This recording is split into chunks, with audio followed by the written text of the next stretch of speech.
said at the outset, is shining brightly as it goes down behind the mountains. Atticus Sappington will go with an onside, and it is loose, and the Ducks look to have it. Expect the unexpected whenever you come to Eugene, and they do.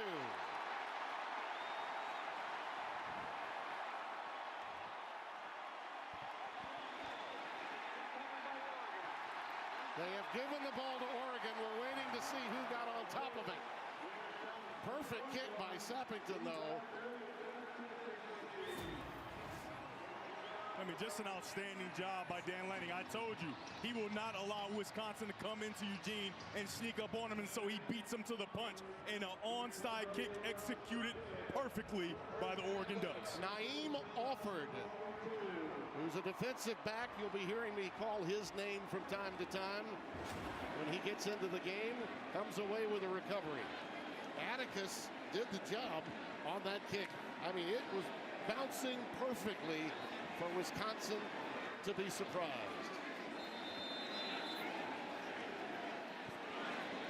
Dante Moore, young man out of Martin Luther King in Detroit City.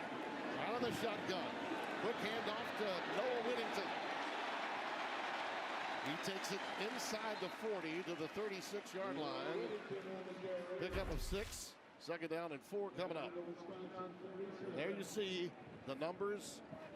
He was with Chip Kelly at UCLA, which was considered a steal for Chip at the time, on a top 15 team, but the team could not pass block for him. They became a running team, and then he migrated right back to Oregon, where he really wanted to come in the first place. Set up a screen to Sadiq, the tight end. It falls incomplete. They want him to get plenty of touches tonight. He is a real go-to tight end, and they'll use that position early and often. Yeah, absolutely. When we talked to offensive coordinator Will Stein, he made it very clear that getting Sadiq the ball and getting DeCorian Moore, the true freshman wide receiver #1, the ball, it's of high priority for Oregon. You will not see many drops from Sadiq. Just under 50% on third down conversions, 5th in the Big Ten. Whittington remains the setback. And he'll take it on a stretch play. He is going to be a couple of yards shy. Mason Posa starting at that linebacker spot, vacated by the aforementioned Christian Allegro, who we mentioned at the top of the show broke his hand and was able to play, but did play in the second half of that game against Ohio State. Now they go on 4th down, where they're 71% on conversions. It's a really nice job there by the true freshman Mason Posa to get on the edge and make a play. Whittington remains the setback. Wisconsin brings 4. He's going to throw it.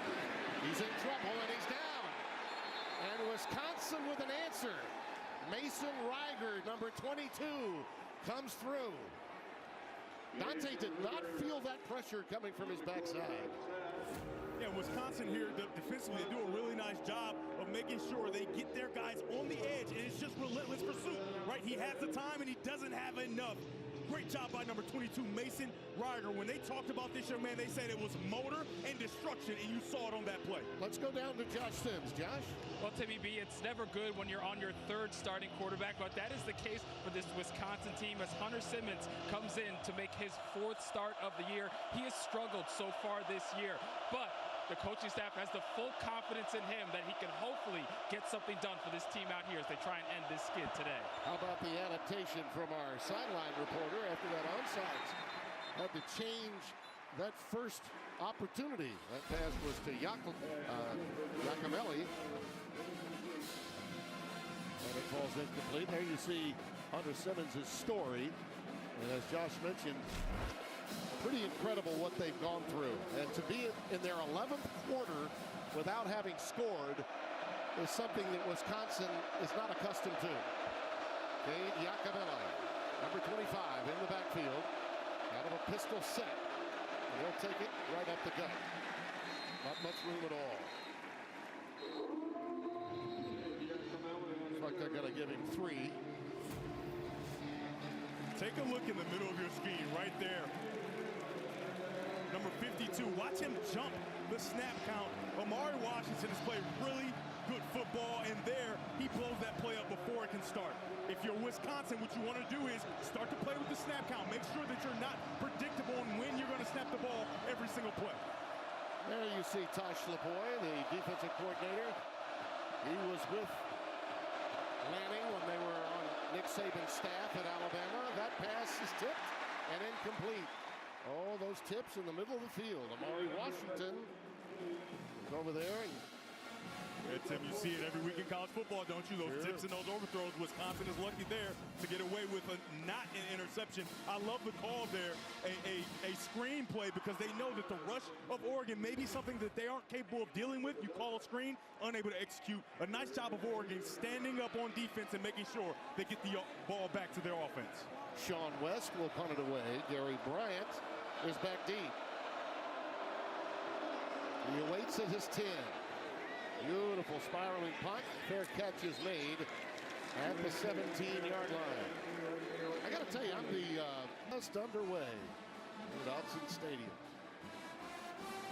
It has been the banner carrier for the best environment in college football out west for a long time. Rich Brooks got this thing started in the late 80s, and it continued through the Harrington era, the Chip Kelly era. Mark Helfrich, our colleague, played for a national title in 14. And here they are on the doorstep again. Noah Whittington ahead, running into the youngster Cooper Catalano. It looked like Daryl Peterson was offside there. Yep. Defense, number 17, lined up in a neutral zone. 5-yard penalty, first down. Jason Nickleby is our white hat referee tonight. Yeah, he's not the closest to the ball, but he's fairly close, and he does line up with his helmet over the ball right there in front of you. So make it first down and 5 now for the Ducks. If you're Wisconsin, you have to stay away from penalties like that. Oregon is going to do enough for themselves. You cannot help them. Out of the shotgun, quick curl, caught by Gary Bryant, the USC transfer, senior out of Riverside, California. And Catalano again was there to stop. That's a pickup of 4, 2nd and 1. The 2nd and 1 is very dangerous for this Wisconsin defense. They have to be aware of the big play action and shot downfield. Whittington surges ahead for 2 and a first down. Posa in there to make the stop, along with Daryl Peterson, graduate out of Akron, Ohio. Posa, freshman from Albuquerque, New Mexico, pressed into that very critical position as you look at Will Stein, the former Louisville walk-on quarterback that has come in since Kenny Dillingham left to go to Arizona State and done a marvelous job as offensive coordinator. Jordan Davison is in the backfield now. Dante trying to step up. Nice spin move to get out of trouble. And he finds Davison out of the backfield on the check down and gets it up to the 32-yard line. That's a really nice job by the defense of Wisconsin trying to corral Dante Moore. You can see here, as Dante Moore gets to the top of his drop, they don't go past his depth, and so they jump right in front of him. But his athletic ability allows him to get out and still create a positive play on first down. And you know that first down production is so important, and there they get 5. So it's 2nd down and 5. Mike Tressel, if the name sounds familiar, it should. The defensive coordinator for Wisconsin, still confident that his team can bring it tonight. Make this game close. Davison, not much.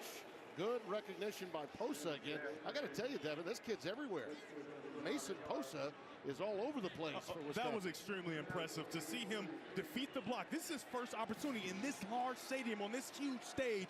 He's able to defeat the block and make a play on a play that would be a huge play if not for his ability. Outstanding job by Posa there on the edge. There's Coach Tressel. Of course, the ties that Luke Fickell had with Ohio State and Coach Tressel.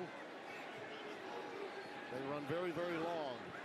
Mike now his defensive coordinator. Dante juggled it a bit. Again, backside pressure. He did not feel it, and now we get a late flag. Sebastian Cheeks may have thrown him down with too much purpose. Let's see. Or it could be a hold. Could be a holding call. Personal foul, face mask, offense, number 76. That penalty is declined. Yep. Fourth down. So no problem with the way Cheeks took him down. 76, Isaiah All-World is the guilty party with the face mask. Yeah, and there's the penalty right there. Face mask, All-World is just trying to stop him from getting to his quarterback who can't see it coming. But the reason is he gets such a good jump.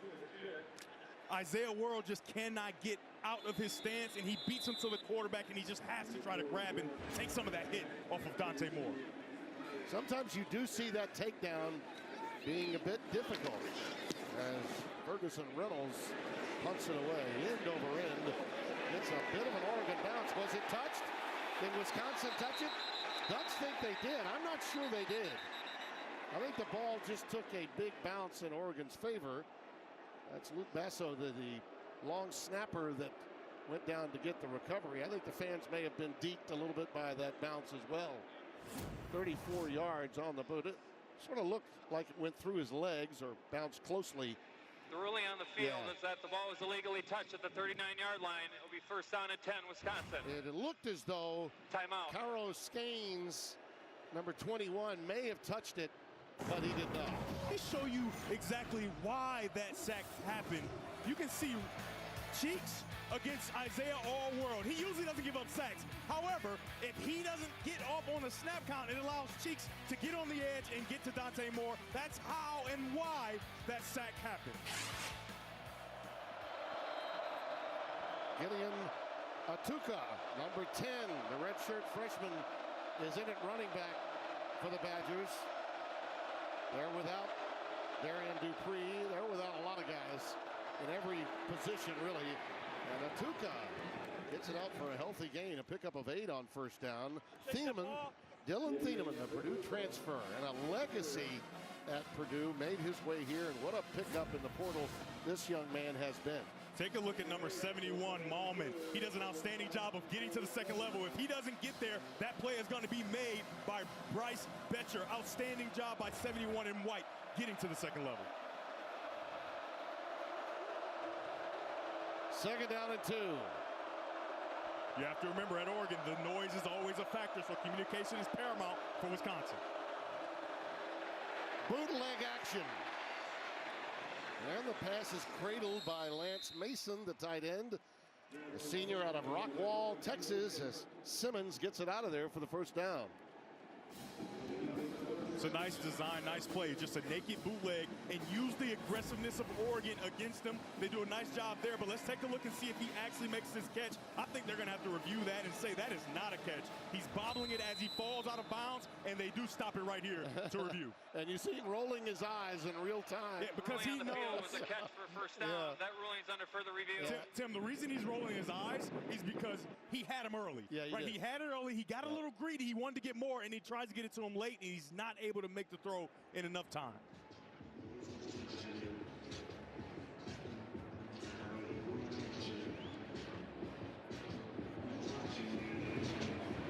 Steve Strimling is in for us tonight, playing the role of Mike Pereira. Mike unable to make it, but Steve is in, and he's going to tell us what he thinks. Yeah, I agree with Devin. I think as he goes down, he does bobble the ball, and when he completes the process where he controls the ball, he's already out of bounds. They'll get a quick look at this and change this to incomplete is what we think.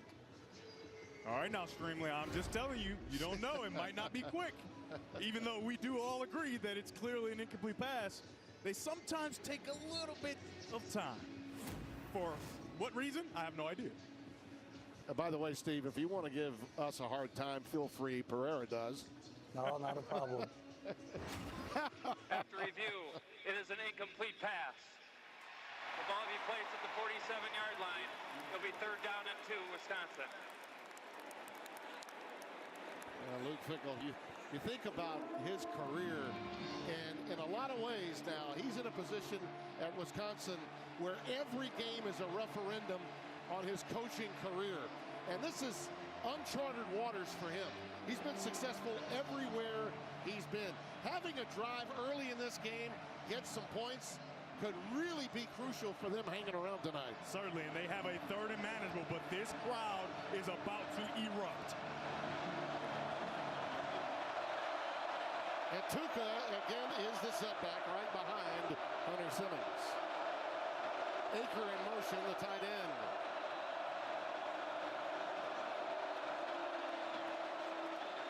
Tuca. I think they're going to mark him about a half-yard short. I thought his surge may have gotten him the line to make. That mark is about a half-yard further behind where I thought it should be. Yeah, that left side of the offensive line goes to the double team up to the second level, and they get massive movement. I think you're absolutely right, Tim. I don't know if that spot is a friendly spot for Wisconsin, but you can see they're in the huddle, and they're prepared to go for it. I don't like that spot at all. 4th and inches. Tuca remains the setback. Oregon has to remain disciplined for hard counts. Fumble. It's on the ground, but I think Tuca got on top of it. It won't matter, though, because on 4th and inches, they turn it over on downs. So, job done for Oregon, turnover or no turnover. When you're in these short yardage situations, footwork is so important. It looked to me like Simmons has got his foot stepped on there.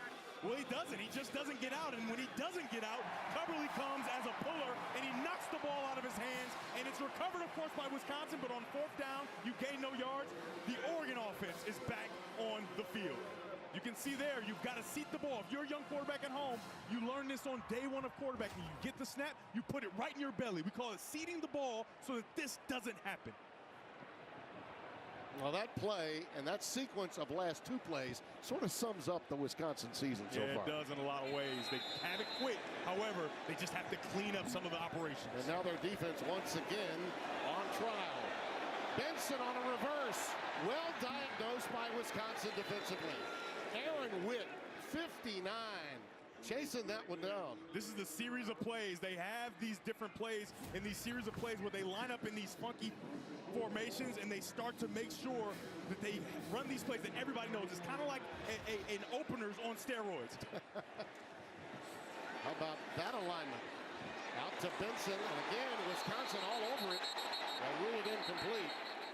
And I'm telling you, Aaron Witt is all over the place. He and Catalano, 44, read that play beautifully. You talk about well scouted. Mike Trestle's defense is all over it.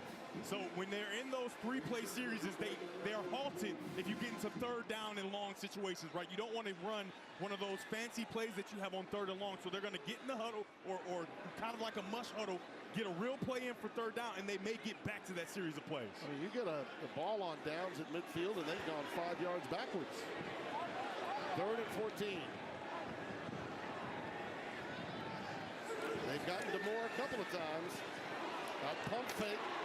Didn't fool Wisconsin. On the check down, he gets it to Gary Bryant, but nothing doing. They'll be in a punt formation here. Yeah, that's almost a forced pump fake by Dante Moore because the ball starts to slip out of his hands as he's about to throw. He's about to throw and the ball kind of slips, and then he still can gather it and make the throw and set up a punting situation. Remember at home, it was very slick outside, right? So when the rain is hitting the turf is still wet. When that ball comes back, it's still wet when it gets to the quarterback, and so that could be an issue. That was some hit by Austin Brown. Got flags down pre-snap.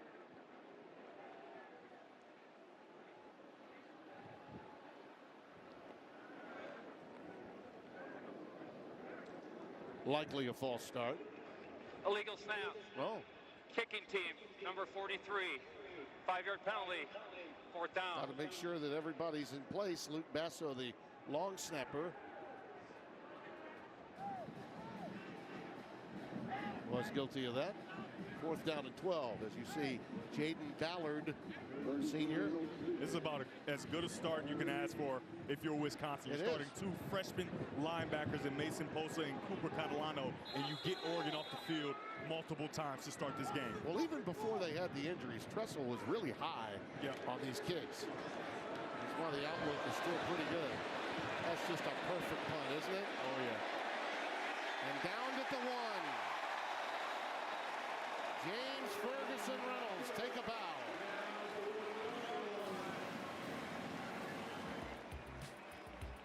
Don't you just always always love an amazing. Scoreless midway through the first. We touched on the injury bug. They found the Badgers each of the last 3 years. All three of their week one quarterbacks suffered severe injuries early in the year. Mordecai, Van Dyke, torn ACL, and this year Billy Edwards Jr., a sprained knee. And since then, Danny O'Neal unable to go. Hunter Simmons gets the call. And now Hunter Simmons starts from his back patio, and I think that was close to a safety. Yeah, Tim, it's very, very close. That's such an outstanding job by number 44 in those uniforms that you love so much. Tatum Tuioti. He just comes screaming off the edge, and he barely gets the ball out of the end zone. There is no chance for this running back. Outstanding job by him to just get the ball out. Oh, no. Oh, no, they're going to take a look. That elbow might have been down on the goal line. I think it may have been.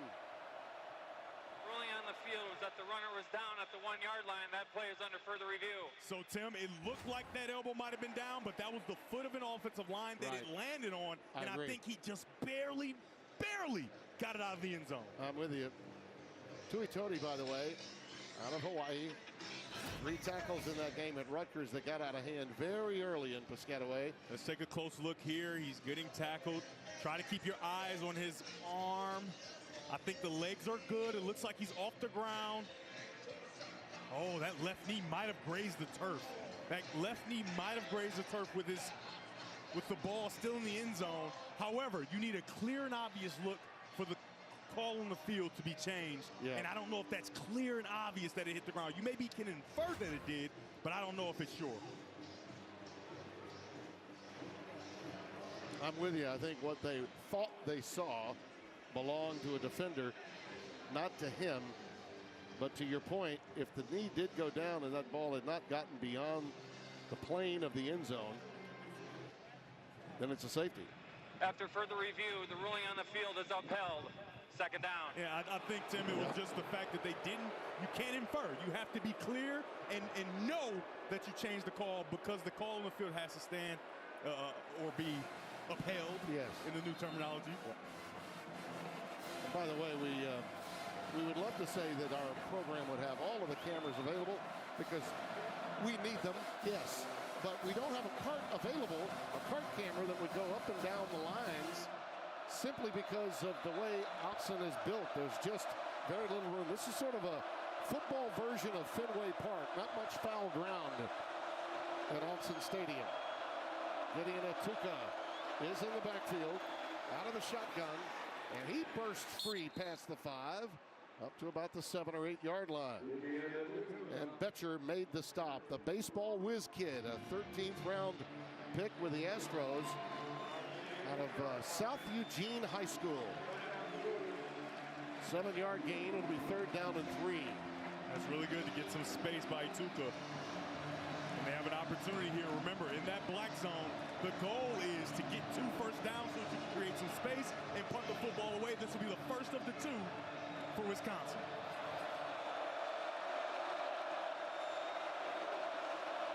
Play clock winding down. Simmons rolls away from the pressure. Lets it fly, and it's caught. Vinny Anthony, one of the really few playmakers still in good health coming into tonight's game, and he's got a first down. That's so good by Vinny Anthony. You can see him in the middle of your screen right there, just staying friendly for his quarterback, right? He sees the pursuit of Oregon start to pass him by, and he sets up inside. Now, for young quarterbacks, you always are told, don't throw the ball back across your body. However, if it's clear and sunny, you have to make that throw. Simmons does it for a first down. We have not called Kekahuna's name. Tretch is really their go-to receiver. They go 4 wide now with Atuka in the backfield. And I'm impressed with the way Gideon Atuka runs. He's got some authority in the way he gets downhill. Thieneman, 31, again, coming up to make the stop, the free safety, after a gain of 5. You keep making 5 yards on first down in the ground game, then Wisconsin can begin to play their game. That's a recipe for success. If you can continue to get a productive first down play, it puts you in a great position. And what is a first down productive play? At least 4 yards, they get 5 there. Out of the I formation, Atuka dots the I. He's got another 5. That's the first down at the 31. The one thing that you're seeing consistently here early in the game is the offensive linemen of Wisconsin doing a nice job of using double teams and sometimes not, but being able to get to the second level. Watch here, you're going to see all the offensive linemen. Either it's a double team and then they get to the second level. When you do that and you cover up those linebackers, it allows your running back to kind of sift through and find his way for a little extra yardage. He picks up a first down there. Mateo Uiagalelei made the tackle. Look at that total yards to this point. Who would have thought that? This one's incomplete, intended for Anthony again. That crossing pattern, a deep cross, or deep over as you guys use in your vernacular as quarterbacks. Second down and 10. And he's covered by the true freshman, Brandon Finney Jr. About as impressive a freshman corner as I've ever studied. He is sound technically. He's athletically gifted. He has everything you want, and I don't think the country's talking enough about him. Cade Giacomelli has checked back in. Dylan Jones is out for the year. Their first running back gone for the rest of the season. Giacomelli ahead to the 36, maybe the 37-yard line. And another healthy gain on the ground of 6. Third down and 4. So, Tim, to avoid those offensive linemen getting up to the second level and covering up the linebackers are starting to flow a little faster. You can see there they got there a little faster, and it didn't give time for the offensive linemen. Now, when you see that, you can start to probably assume that Wisconsin will try some misdirection, go opposite ways, and give some window dressing to confuse the Oregon defense. Third down and 4. 3 wides to the top of your screen.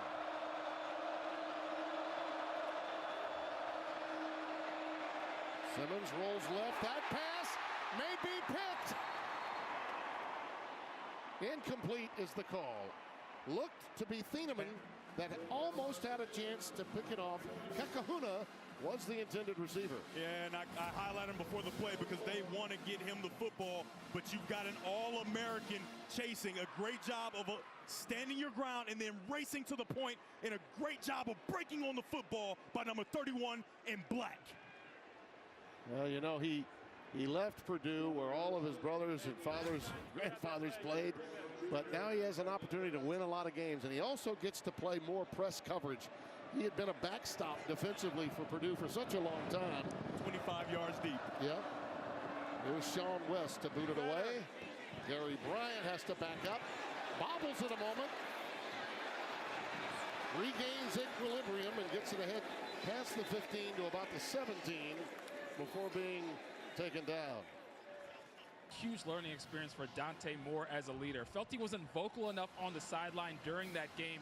Did not make the same mistake against Rutgers last week. A mistake early for the team. Made sure to hold his guys accountable, to talk to him and make sure that mistake did not fester. He gives credits to guys like Dylan Gabriel, the former Oregon quarterback that is, for giving him what he needed to be a leader, as well as our very own Devin Gardner for helping him come up and find his voice as a leader of this team. Something Devin has been reminding me of all afternoon. That's not true. Thank you, Josh. First and 10. Whittington. Noah Whittington, not much. Maybe just a yard. By the way, in that game against Indiana, in one quarter, the last quarter of the game, they had 15 total yards. That's their lowest output of yardage in a single quarter. But right now, okay, Wisconsin is teetering with beating that. They have allowed now 6 yards so far in this quarter. 3 yards until that particular play, so actually we'll make it 3 because he didn't pick up any yards on that play. Second down and 10. And that pass goes incomplete. Corian Moore was trying to reel it in, but could not.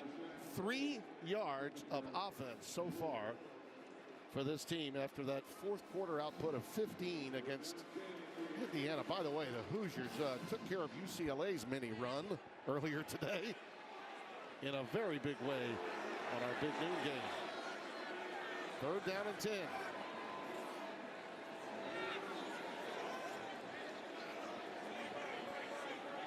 These Oregon wide receivers have not been able to get the separation that you would have anticipated against this very thin defensive back core for Wisconsin. As I say it, there's your completion, Jeremiah McClellan. And a first down, and they've gotten past the 15 total yards mark after that 20-yard gain. So Indiana's record remains intact. Wisconsin tried to go with a simulated pressure. If you give Dante more time, he is going to shred you to pieces. A great job of layering that throw over the linebacker and dropping it right into the arms of his wide receiver. I think we got a timeout before the snap. Timeout, Wisconsin. Their first of the half. 30 seconds. Mark Trusso wants to talk about it. Well, tomorrow on Fox, it's an NFC East rivalry. Rookie Jackson Dart leads the Giants against Hurts, Barkley, and the Eagles. Or Christian McCaffrey and the Niners take on the Texans, or other regional action. Check their local listings for the game in your area tomorrow on Fox. Some might be calling Oregon QB1 for the National Football League. Look at this. All of these guys currently starting. Remember, Herbert got a win on Thursday. Bo Nix, of course, we were here a couple of years ago when he went up against Caleb Williams in a big one. Marcus Mariota, of course, who was the Heisman Trophy winner on a team that played for the national title in 2014. And when you think about Dylan Gabriel and the job that he did, and in a lot of ways, Dante Moore's tour of duty as a backup to Dylan helped a tremendous amount, yes, but the personality differences between Nix and Dylan Gabriel, and now this guy, Dante Moore, he might be probably somewhere in between those two guys from a personality standpoint. Boy, Whittington was wrapped up. I think Darrell Peterson got there about the time the ball was handed off by Dante. Yeah, I talked about this in the first drive. It's the jump on the snap count. Number 17, Darrell Peterson. He does an outstanding. He's right to the left of your screen. He gets off the ball and hit, extend. When you're a defensive end, even though Sadiq is a nice blocker, you cannot allow tight ends to block you. He defeats it and gets there for the TFL. Second down and 12. Moore setting up a screen, and it's tipped into the air, and that ends that play that was set up, and guess who did it? Mason Posa again. I mean, this kid is all over the place. Tim, I'm just telling you, they undersold him. They undersold him. He is a true freshman, and he is making play after play after play. Watch him come down. It's a perfectly designed play, a screen, but he jumps and just by the tip of his fingertip stops that screen from happening. There's a lot of space behind him. If he doesn't make that play, that could be a big one. And Dante is not short. I mean, he's 6'3". He's got all the measurables. Posa just had a pretty good vertical leap to make that ball go awry. 3rd and 12. Moore zips it incomplete.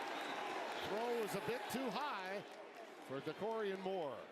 And it's another 4th down and a punt formation coming up. And this Wisconsin defense is playing such good football, but I'm just telling you, number 8, Mason Posa is everywhere. He's in the run game. He's in the pass game. He's doing everything he can as a true freshman in his first start at Austin Stadium to make sure his team has a chance. James Ferguson Reynolds coming off that magnificent punt all the way down to the 1-yard line his last try. Will boot it again. Should get it off around the 27. Jaden Ballard is back deep. And we've got markers down pre-snap. Looks like this is a false start. Full start. Kicking team. Number 0. 5-yard penalty. 4th down. Now, Tim, in the open, I talked about this Wisconsin team. Everybody's talking about a mutiny and how you've lost the team if you're Luke Fickell. And right. I made it clear that's not the case. And you can see this is a perfect example of this. You have a player in Christian Allegro who breaks his arm, down 3 scores, comes back into the game and fights for his team. Then he makes the trip here. I'm just telling you, this Wisconsin team did not come to quit, and they're going to give Oregon everything they've got. Defensively, they are in control of this game at this stage. One big play for Wisconsin, whether it's special teams or on offense, and they can get the lead here. Ballard with the fair catch, and Wisconsin will take over. 50-yard boot. Well, here's what that defense of Wisconsin has been doing so far. I mean, they have been amazing in the run game. Look at that number 8, Posa on the play, number 17, Peterson. They have done a nice job of trying to corral Dante Moore and have gotten to him on multiple occasions. And you can see there one more time for number 8 in white, Mason Posa. Cade Giacomelli is in at running back to start this series. Gideon Atuka has been very impressive, the 5'9", 227-pounder out of Gaithersburg, Maryland. But right now it's Giacomelli.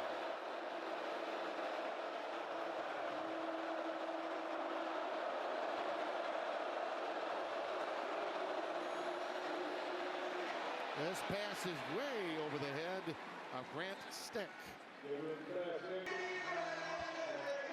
These numbers are pretty incredible. Those numbers have led to no points.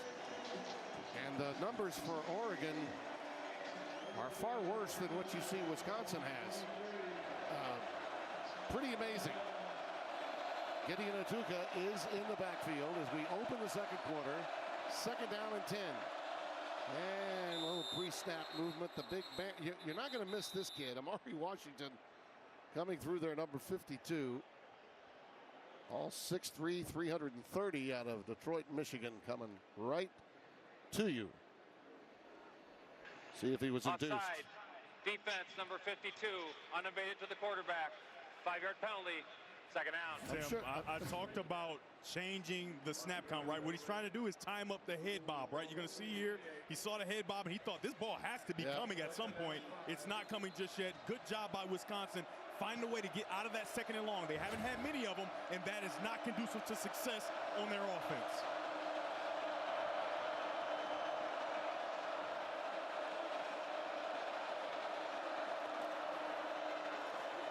Atuka. First down. Out to the 37-yard line. Bryce Betcher again in on the stop. Top tackler against Rutgers, had 7 of them in that game.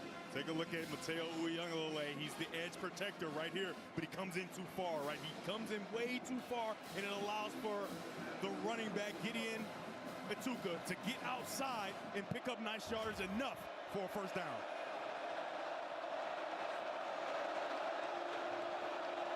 Simmons shouting some instructions, audibilizing, and Atuka, he saw something in that defensive set and took advantage of it by checking into that running play. And again, Bryce Betcher with a saving stop. This is what we call, Tim, winner blocks. The opportunity to get right to the second level. You're going to go here to the linebacker. There's nobody to stop him from getting there. He gets right up to him, covers him up, and it creates a huge cavity in the defense, and it allows for Atuka to pick up another first down. And give Simmons some credit. Jeff Grimes, his offensive coordinator, making the decision to go with him after Danny O'Neal had a nightmarish game in relief of Billy Edwards after he had been hurt. Gideon Atuka again taking it, but not much room this time. I think one of the defensive ends in the country that they don't get enough credit, Tatum Tuioti. I mean, just watch him again get to the runner before it can even get started. He comes right off the butt of that tackle, just like you practice it, and he gets there before the fullback, Jackson Aker, can get to him. Extra tight end comes in. Giacomelli is the lone setback. Second and 10. Giacomelli gets back all but about 2 yards of that 10. Bryce Betcher with another stop. Tell you, the run blocking for this offensive front, which has got all kinds of issues. Davis Heinzen is operating at center. Renfro unable to go. Kadanko out. So Colin Cumberly moves into that spot at right guard. This is the 7th different starting offensive line in 8 games for Wisconsin. I don't think Wisconsin is afraid to go for it, so I wouldn't be surprised if they don't try to put this ball in the air and pick up a big chunk on 3rd and short.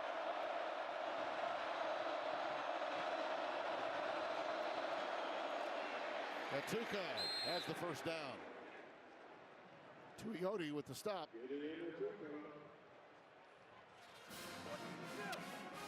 He leads the team with tackles for losses, coming in with 8 of them. It's because of his trigger. His quick trigger off the ball on those backside plays. He gets there. He stays tight to the butt of the tackles. He does an outstanding job. That time, he gets there in just enough time to stop him from picking up a first down. I'm absolutely amazed at that spot. Yeah. That's 2 times in a row. I cannot believe that they marked that short of a first down. Yeah, I have to agree, Tim. It looks like he clearly got the first down, but they play on. I think I'd ask for it. I think that's exactly what Luke Fickell is thinking. Like, are you kidding me? 2 times in a row? All right, so remember, the yellow line is unofficial. However, with the hand down and full extension, I don't think it's even close that he did get the first down. No, I mean, he certainly picked it up, and I think this is going to be a fairly quick review. If they do review it, it looks like they're not currently. And by the way, I think they are. I think they are now. It might be one of those expedited reviews. Yeah. And it's only because the timeout was called by Fickell. Yeah, and so that's important because now you use a timeout that you may need at the end of the half. He'll get this one back, I suspect. But he had to ask for it. He had to ask for the timeout to have them look at it. Listen, from the waist forward, he was over by a good half yard to a yard the line to make. You were all over it. You're absolutely right. And I was prepared to say, Tuioti, he gets there, but not in enough time. But then I look down, and it's 4th down. I'm like, well, I guess he stops him just before. Yeah. Left foot spot versus right foot spot. Happens all the time. I know the NFL has some technical tools to help with this process that college doesn't have, but sometimes you just have to understand where the ball is. Wisconsin is challenging the ruling on the field that the runner was down short of the line to gain. We will review the play. And here we go through the protocol. Tim, I do not agree with this, forcing them to use one of their challenges. I think they're certainly going to win it. Yeah. However, you're forcing them to use their challenge, one of their challenges. I mean, this seems like a perfect opportunity for that expedited review. Hey, we might have gotten it wrong on the field, but we can fix it, and they just do not. Hey, Tim, how weird would it be if we lay it on so thick and then they say, yep, still not a first down. Let's take another look. Maybe we missed something here. Well, I know that. So he's contacted in the backfield, but that hand down and then that extension, I don't think it's close. Yeah. I realize the Grateful Dead didn't do Lion Eyes, the Eagles did. But I think that's what we got going on here, a case of some Lion Eyes. I mean, it should be easy. Yeah. I realize it's been a tough year on Luke Fickell, but he must be thinking, what else do we have to do to get a first down? And by the way, every inch means a lot in the kind of game he's having to play because his offense is so depleted with injuries. Of course. Every inch, every timeout, every challenge, it all matters here for Wisconsin. And it's taking entirely too long.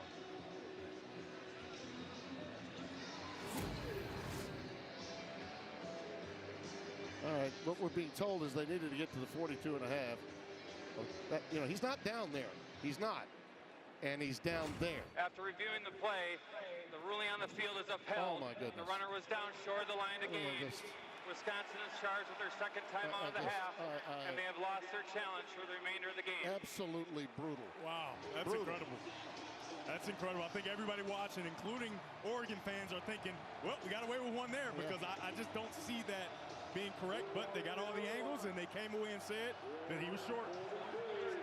Don't believe your lying eyes. I remember in the Outback Bowl, University of Michigan versus South Carolina, we got one that we didn't deserve, and then the next play was dangerous. Davian Clowney got into the backfield. You might see something like that here. Atuka, again, will dot the I. Aker is the upback, 34. Aker gets it. Easy first down. That was almost the biggest ball don't lie score on a fourth and very, very short that you'll ever see. A gain of 10 by Aker on the fullback dive. Outstanding call there by offensive coordinator Jeff Grimes. Gets the ball right away, and it kind of surprises Betcher, who gets there too early, can't make the play, and a saving tackle, touchdown saving tackle by Thieneman. Yeah, he was almost to the second level, wasn't he? That was the offensive version of the Davian Clowney hit. That's a great memory on your part with Jadeveon Clowney. I was there. Yeah. Tuca with a late marker coming down, thrown in an area where holding could be the call. Looked like the umpire that threw it. Stop was made by Jerry Mixon, the inside linebacker. Just a gain of 2. Holding. Offense, number 74. 10-yard penalty. First down. Yeah, this holding is caused by that quick get off of Amari Washington, number 52. Watch right in the middle of your screen there, the center. He tries to get to him, but he just can't get across the face. Great job of getting skinny, turning those shoulders for Washington, and forcing the takedown. Yeah, by the way, this is a guy that's a normal tackle, pressed into duty to play center because of the injury to Jake Renfro. And to this point in the game, he's played well. However, he set his offense back there. This is not an offense that's prepared to pick up yardage in these long downs and distances, and they go tackle over here. First down and 20. Coming back the other way. They dodged a bullet that time. They were coming back the other way after the rollout right, and Oregon was prepared, and that could have been perhaps a pick six going the other way. Yeah, they go all tackle over, and you got 3 guys for Oregon that are going to be disciplined and make sure they're in position to make this play. Outstanding job by a true freshman corner, a linebacker, and a defensive lineman.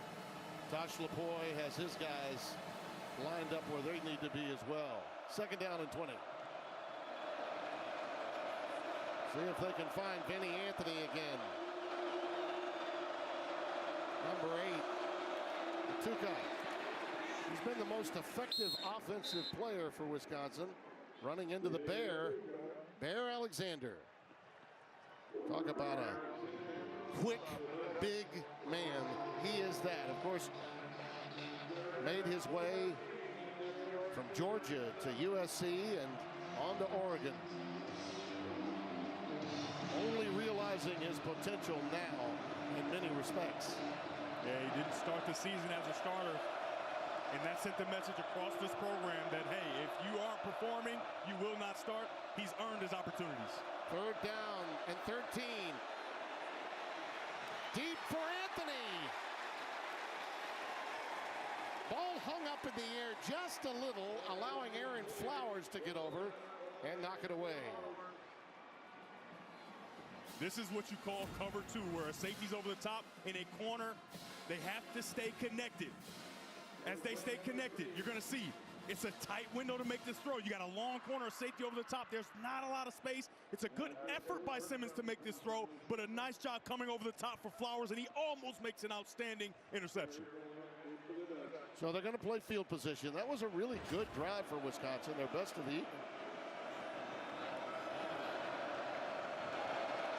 Atticus Bertrams will punt it away. And I think we hear some whistles pre-snap. Atticus setting up to get that coffin corner boot off rather than Sean West. Delay game. Kicking team. 5-yard penalty.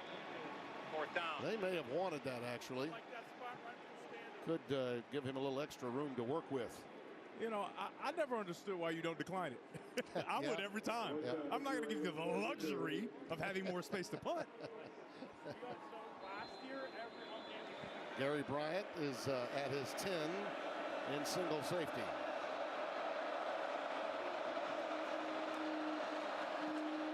Yeah, this is a beautiful high punt. Let's see what happens with it. Oh, look at that coverage. Look at that coverage. An extra 5 yards. Didn't hurt, did it? 0, but let's take a look at a play of why Brandon Finney can play cover 2, right? Everybody knows cover 2, he's supposed to be in the flat.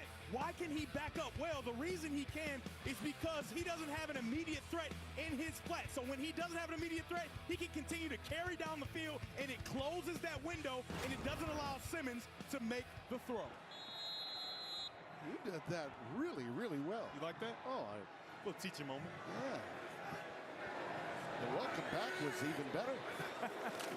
Out of the shotgun from the goal line, Davison gets it out to about the 3. After 20 minutes in this game, okay, Wisconsin had 91 yards, Oregon 24. Wisconsin 79 yards rushing, Oregon minus 13. Wisconsin 5 first downs, Oregon 2. Now, think about that. How do you have a close game when you have a 2-5 team that's without much of its skilled personnel? That's how you do it. With defense, with aggression, and with a culture. And Wisconsin still has its culture, even though they're having a losing season. Davison burrows to head to about the 5-yard line. You know, listen, Luke Fickell's been hearing it all. The noise is out there. I mean, they've been banging on the doors at Camp Randall. A lot of no-shows for home games, and he's aware of it. I mean, it's something that he has mentioned more than just a couple of times this week. And with all these podcasters out there now that want to say, well, oh, the relationships with high school coaches just isn't there anymore. How much do they really, really know? Probably not much. Out of the end zone, Moore. This one is caught. It's a first down. Out to the 25. It's Jeremiah McClellan. He's got 2 grabs. So Moore sees something in him.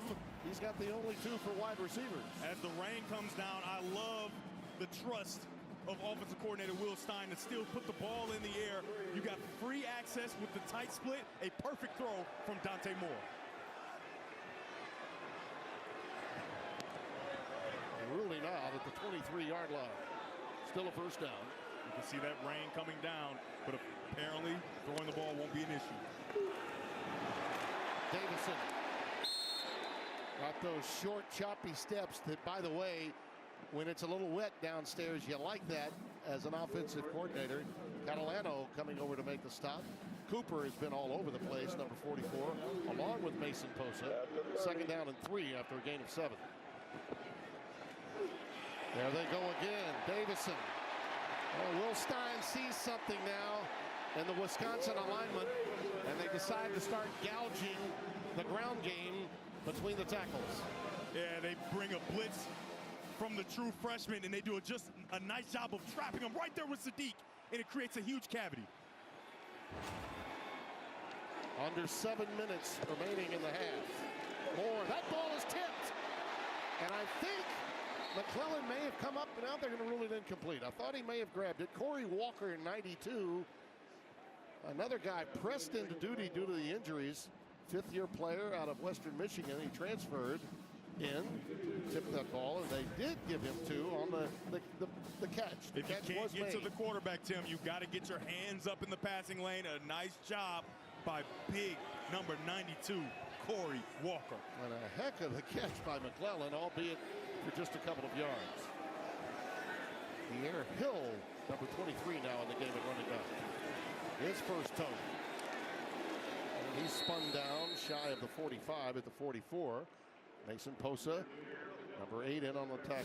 You know, coaches always give coach speak and say, hey, if you're good enough, you'll play. But you don't often see it. Well, you see a bunch of different running backs for Oregon contributing. And the reason is Coach Dan Lanning said, if you're good enough and you're above the line, you will have a chance to play. So all these running backs have earned opportunities, and that's why you see so many of them. That's what a player wants to hear. Is there any more enjoyable head coach to visit with in college football before a game than Dan Lanning? There you see the shallow cross to Johnson. Jamari Johnson has a first down, and the biggest play of the night so far.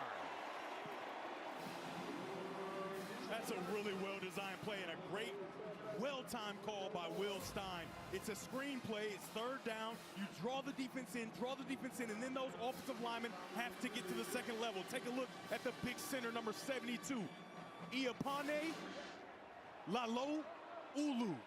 Ah, you did that well. He gets a pancake. They call him Pancho. Yeah, and I think you should call him Pancho for the rest of the night. Here on out, moving forward, he'll be Pancho in the middle. First down, Davison. And we got markers down prior to the snap at the line of scrimmage.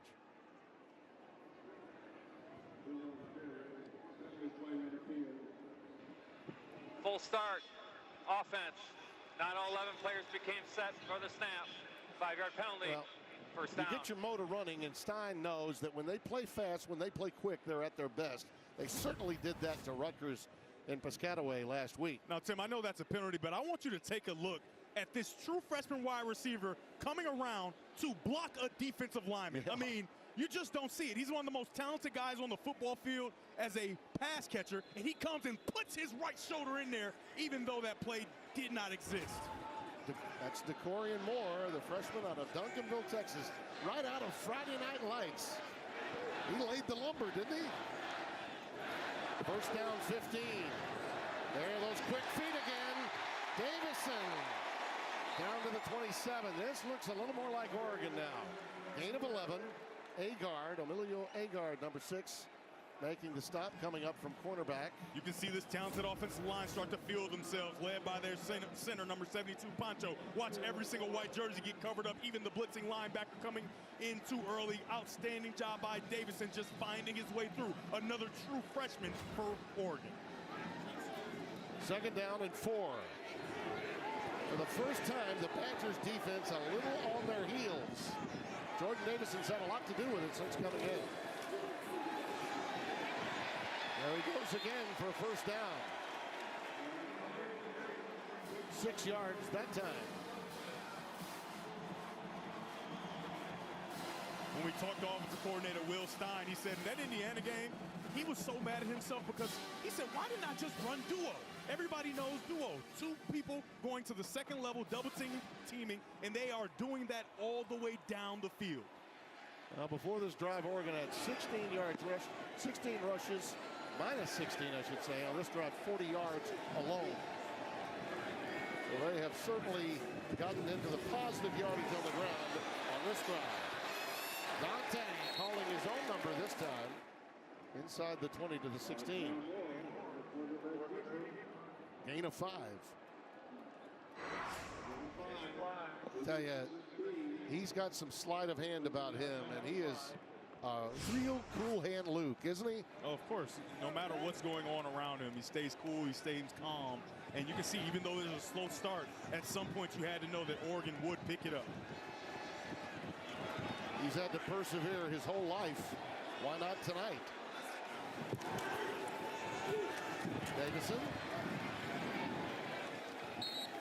As you run out of terrain and you get into that red zone, the yardage a little more difficult to come by. Yeah, Third and 2 after that. You're absolutely right, and then the defense starts to tighten up, right? Those linebackers, those defensive linemen, they start to bear down, and so pass plays are not off limits here. You have the opportunity in the third and short situation to get the ball behind some of those linebackers and those low safeties. And you can really hear from field level the wind picking up now. Gary Bryant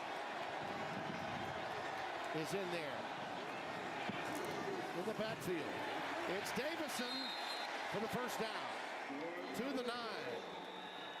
And we're at the 2-minute timeout. And for the first time, Oregon in the red zone of Wisconsin with a chance to get on the board. But the back in your favorite college towns. Always love our visits to Eugene. They look at the play selection in this drive. They've done it on the ground. The addition of Jordan Davison has a lot to do with it. Listen to this, Devin. In the drives prior to this one, okay, before this drive, 4 possessions, 18 plays, 26 yards in 7.5 minutes. This drive, 13 plays, 90 yards in 7.5 minutes. First and goal.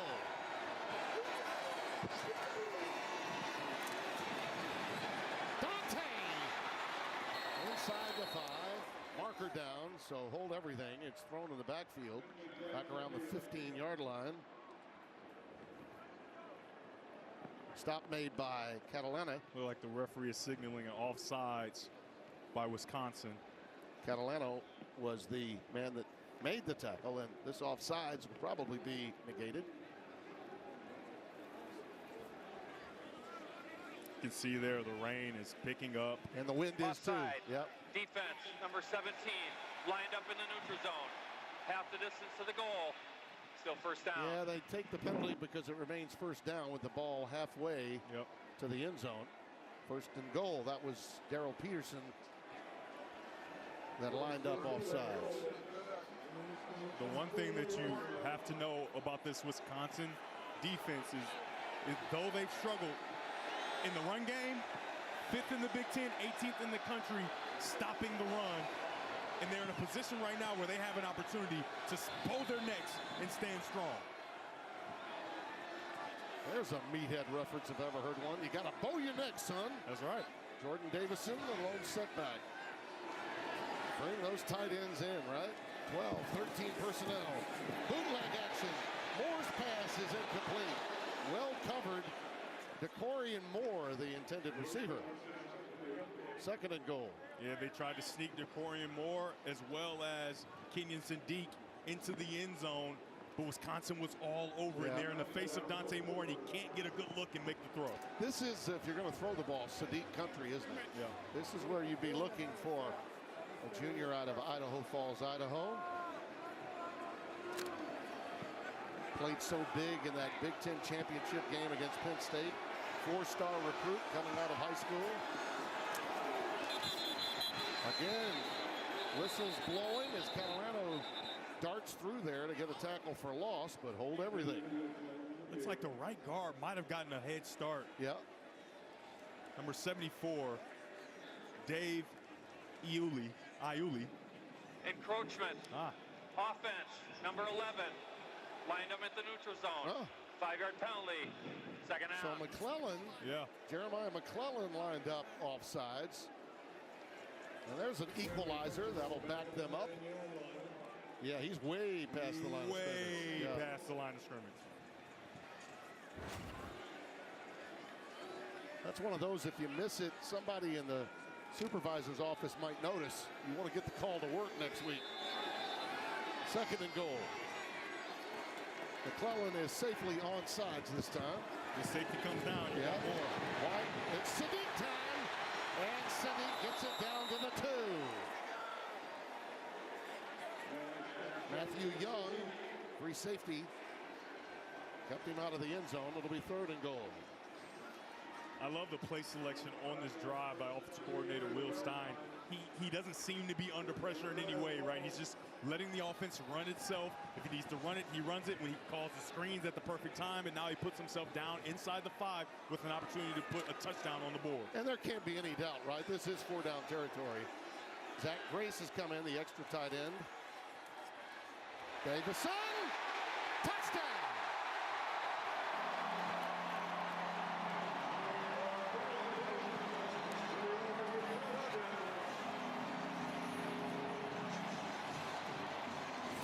We haven't seen Tackett Curtis in the game much. He's in right here. He's the unblocked defender. He has to make this play. He can't make it, and it's a walk-in touchdown for Davison. We haven't seen much of him because of the production of Mason Posa and Cooper Catalano. Well, he comes in the game down in that crunch situation, and he's unable to make the play unblocked.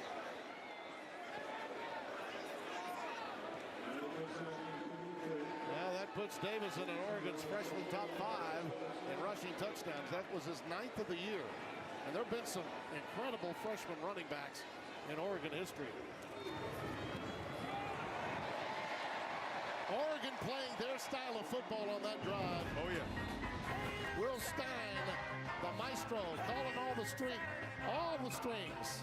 Davison had to work awfully hard to get in. 7-0. We look forward to it. Oregon finally cracks through on their last drive. 99 yards on that drive. The rest of the game, they were really backed up by this feisty group from Madison, Wisconsin that you knew would play with a lot of incentive and a lot of purpose in the wake of their most recent blowout, and understanding that offensively they just are without a lot of weaponry, and their defense has to play nearly perfect football for them to have a chance. Yeah, I just want to tell you, Tim, that Oregon offense, I think, was surprised by those freshman starting linebackers. Yeah. And they didn't understand their speed and intensity, and they're starting to figure it out now. Benny Anthony has a lane. And he gets it out to the 30. Call spirit that's committed. Absolutely committed. Committed-ish. Yeah. The moss may not be where she wanted it. The mascara may be flowing in the wrong direction, but she's committed. Oh, yeah. First and 10 with a minute left. One would think Wisconsin would be happy with a 7-point game at the break and just get out of Dodge and get something dry, but they're going to take, Oregon's going to take a timeout. Yeah, Oregon has 3 timeouts, so if you're Wisconsin, you got to do your best to pick up a first down because you've played so well offensively, defensively, mostly. Offensively, you've kind of weathered the storm, and you don't want to allow Oregon to get points on the board before the half after playing so well defensively. Yeah, no question. I mentioned earlier about Simmons when he came in. He's managed the game and checked into some good plays from time to time. Yeah. I think I just spoke a little earlier in the game when I mentioned Danny O'Neal being out, and but he really was just replaced by Simmons after having a nightmarish game in the wake of them losing Billy Edwards for the season. And frankly, that has been the bugaboo all along for Wisconsin. And say what you want, when you lose your starting quarterback right out of the gates, and for it to happen 3 straight years is unbelievable. And that's what's happened to Luke Fickell. If there was a Disney movie created where that was the plot, everybody say this is fake. No question. 2nd and 7.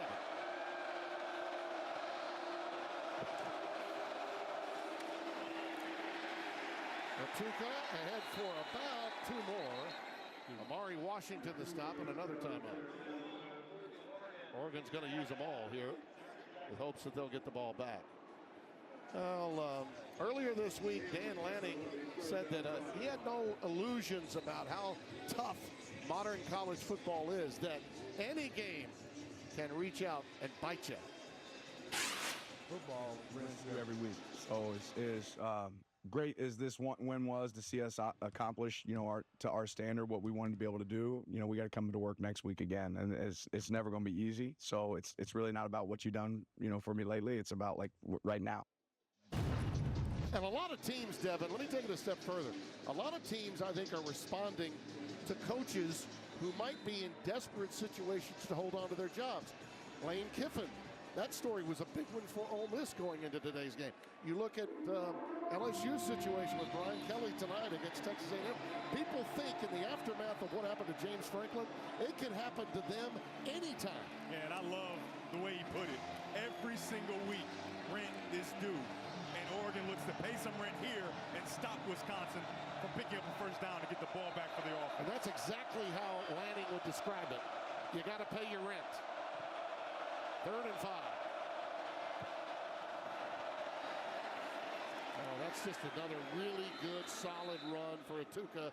Now, let's make sure that they give him the yardage for the first down. I'm going to wait for a while before I see the sticks move. We've had a little spotting issue in the first half for Wisconsin. And you have to be proud if you're Luke Fickell, your offense here, obviously still moving down the field, but you don't want to do anything drastic. Continue to run the football, get out of this half 7-0, but they've done a nice job, and picking up that first down was huge. They do have a little bit of field position to work with. Be interesting to see if they let Simmons throw one. Nope. Atuka. Game plan is to stay close, hang around. Maybe something good happens late, and we can get out of here with a W.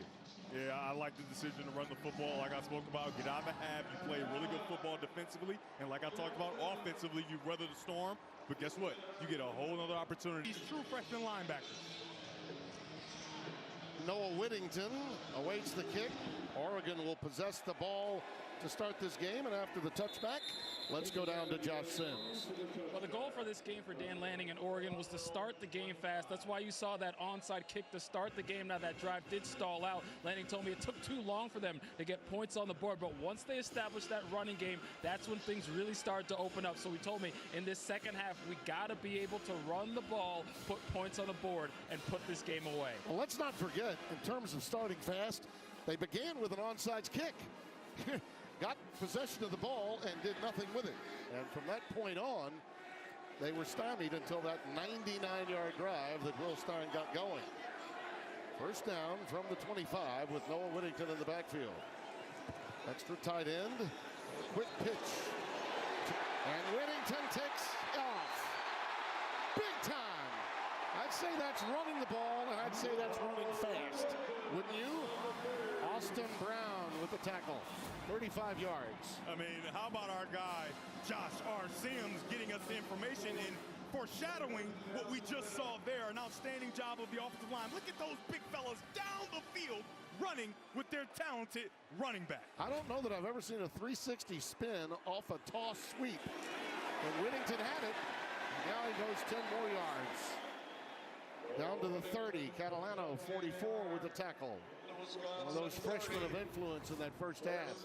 Watch the interior of this offensive line. This is what you call duo. Double to the second level. You can see them getting to the linebackers. That's one thing they weren't able to do early in the game, and they're figuring that out. And it started with that 90-yard drive. Yeah, looks like the Ducks are trying to come out and make a statement in this opening drive.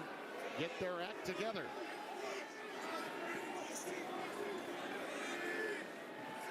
It begins with running the football and running it fast. On the RPO that time, Dante Moore with the keeper. It's ahead for a yard, and that's all.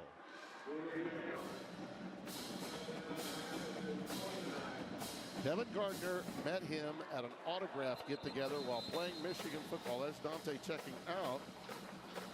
Coming over to the sidelines. Looks like he's a little banged up here. Yeah, he's got blood on his nose there. Ooh, boy. Yeah, he got popped pretty good. Blood coming out profusely there. But you met him when he was about, what, 8, 9 years old? I believe you did. There's the hit. And that again, brought it. Number 8, Posa comes in. He clubs his arm over the face mask of Dante Moore. And a lot of times that helmet will slide down on your nose. Nothing malicious intended, but certainly had an effect. No, Tim. Number 8, he's violent. Yeah, it's yes, always he is. malicious intent when you're a linebacker. Yeah. A good one, at least. Yeah.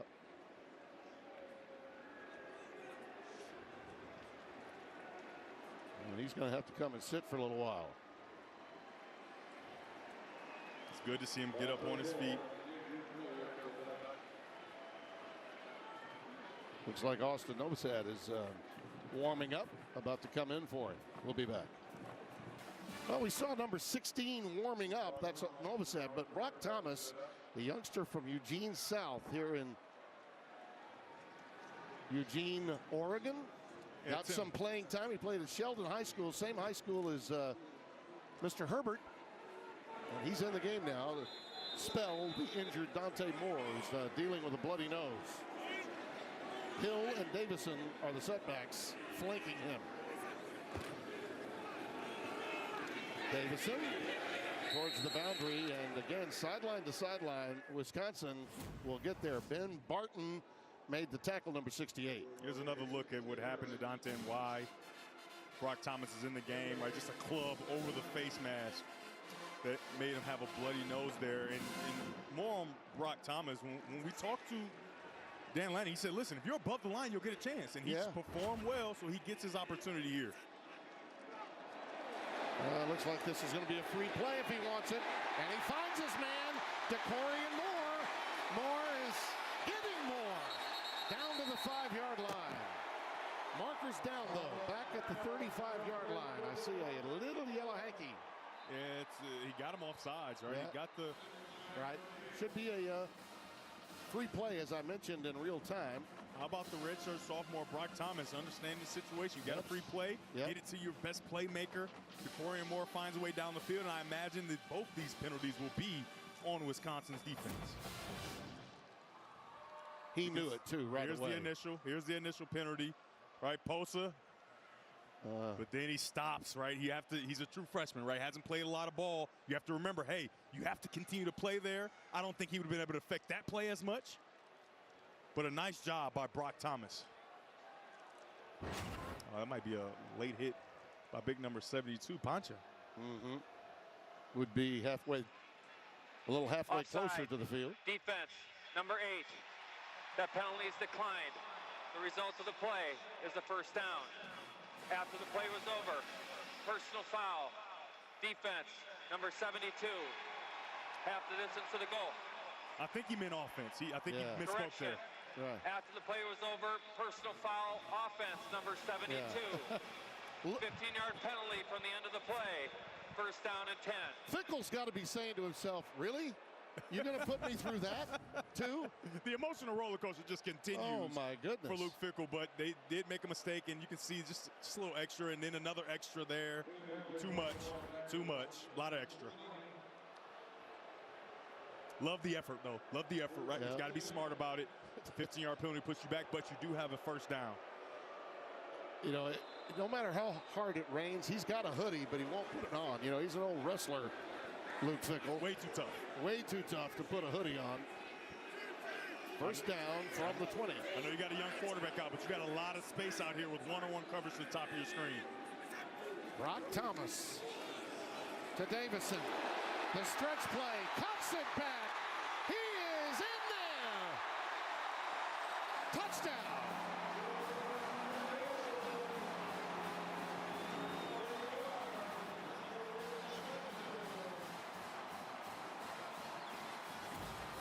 Tim and fans at home, let's just enjoy two pancakes by big number 71, Alex Harkey. Right, he gets outside, pancake number 1. That's breakfast. Right now he's in front. Who's next? Give it to me now, Holman. You go down to a touchdown for the Ducks. Stay out of Alex Harkey's way. Couple of stops at Colorado in 2022 and Texas State after that. And the young man found his way to the Pacific Northwest. And he's eating the same amount of pancakes here as he did up in Colorado and down there in Texas too. You ought to try waffles every now and then. You know, it can't be just pancakes all the time.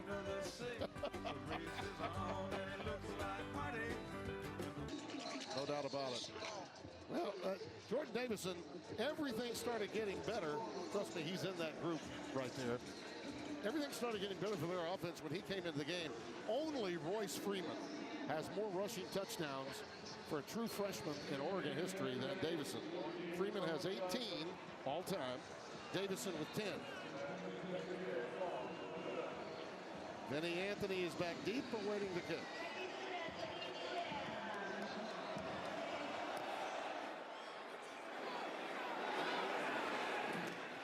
Anthony got ahead of steam. That's a pretty good return out to the 36-yard line. Let's go down to Josh Sims.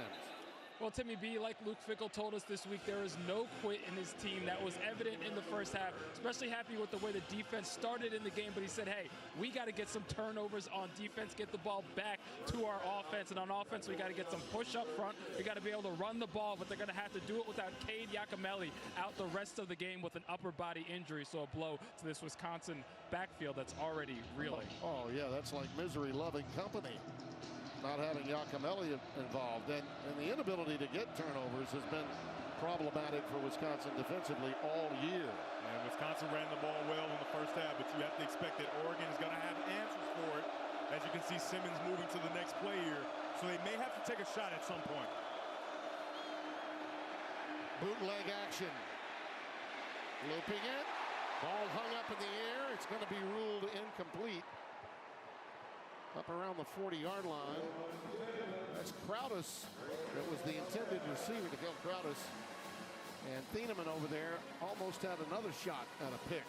Yeah, you thought they would at some point take a shot, because that defense for Oregon is starting to tighten up on the run. But when you have a former All-American as a freshman and Thieneman in the back end, he is prepared and ready for any opportunities down the field.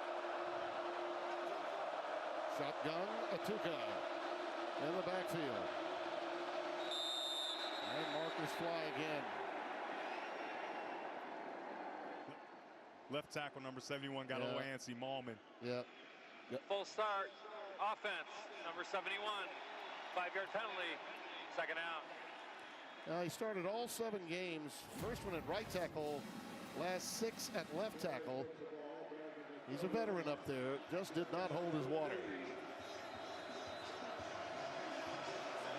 Right, and this is what Wisconsin avoided in the first half for the most part. These second and long distances. So you have a lot of them on your call sheet. However, this is not conducive to them having success as an offense. Hunter Simmons redshirt senior out of Marion, Illinois. We haven't heard from their talented wide receiver, Tretch Hekahuna.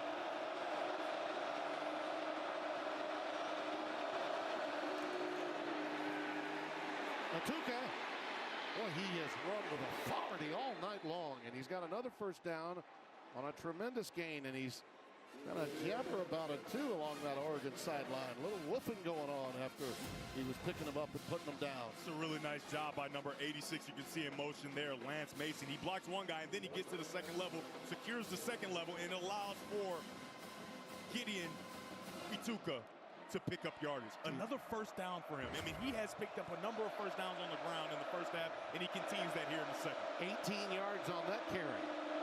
I love the fact that he switched hands as he was headed in that direction, too, on that running play. Lost art among many young backs. In traffic, into double coverage. Simmons tried to fit it in there to Lance Mason, but Betcher knocked it away. I just love the discipline of this Oregon defense.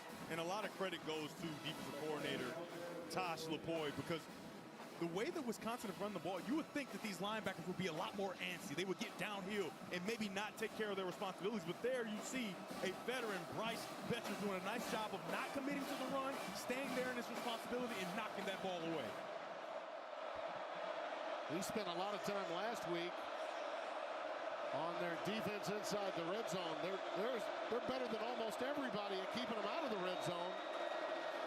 Not many times the teams cross midfield against this Oregon defense.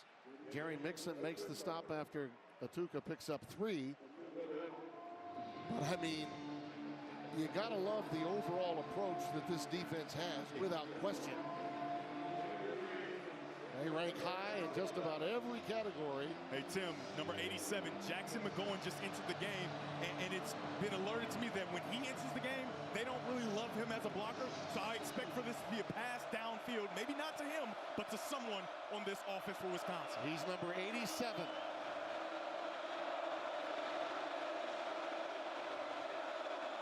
Third down 7. Simmons making a change. Gotta hurry. Yep. Used up too much of the clock. They did get a timeout from the sidelines. Prior to the expiration of the play clock, timeout, Wisconsin. Their first of the half, 30 seconds. Simmons was audibleizing and got his mind a little bit off that clock, which can happen very easily in the college game. And Luke Fickle quickly got the timeout. Well, next week, you start your Saturday strong yet again. Undefeated at top-ranked Ohio State, taking on rival Penn State at the Old Horseshoe of the banks of the Olentangy. It all starts at 10 a.m. Eastern with big noon kickoff live from Columbus. Then Penn State, Ohio State, big noon Saturday only on Fox. And obviously the storyline to that game has changed measurably. So what I talked the about last 3.5 weeks. What I talked about with 87, Jackson McGowan, he's now on the sideline, right? So now you have more options, right? It may be a run, it could be a pass. If I'm Wisconsin here, they've had success on the ground. I run the football, see what you get, and possibly think about going for it on 4th down.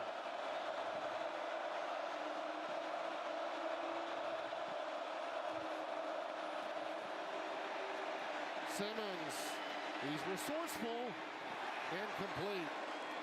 Led his receiver a bit too far. He was going for Jaden Ballard. 4th and 7, and that may be a little too long, don't you think, to go for him? Yeah, I think they're going to have to punt it away. I mean, this coverage by true freshman cornerback Brandon Finney Jr. is exceptional. Does a really nice job of just chasing and making sure that this play cannot happen. This is so difficult. It's a pick play, and he is right in the hip pocket, making sure that play cannot be executed. Atticus Bertrams will punt it away. Remember, the Badgers are scoreless now in 14 consecutive quarters. 14 consecutive quarters. That's a fair catch by Bryant. And Oregon will take over on their patio. But the Ducks got the quick. Welcome back to Austin Stadium, where the score is now a 2-score lead for Oregon. And how and why? It's because of these offensive linemen. I don't think you've ever seen a more athletic group of men who are 300 pounds plus running down the field on multiple occasions. They have leaned on this offensive line to make sure that they put points on the board, and I expect them to continue to do it here on this drive. I think Harkey and Poncho felt like they scored those touchdowns. Oh, yeah, they should get something, an assist or something. Brock Thomas remains in at quarterback for the injured Dante Moore. Just came out of the tent. We'll check on him in a bit as Noah Whittington gets out for just a yard. Mason Posa with a stop. There he is. On a night like this, weather being the way it is, the defense of Oregon playing the way it is, might be a good opportunity for this youngster that they feel so highly on. A three-star who threw for almost 3,000 yards and 41 touchdowns at Sheldon High School. A legacy within the Oregon program, too. Brock Thomas to get a little playing time. Whittington! Whittington! Whittington!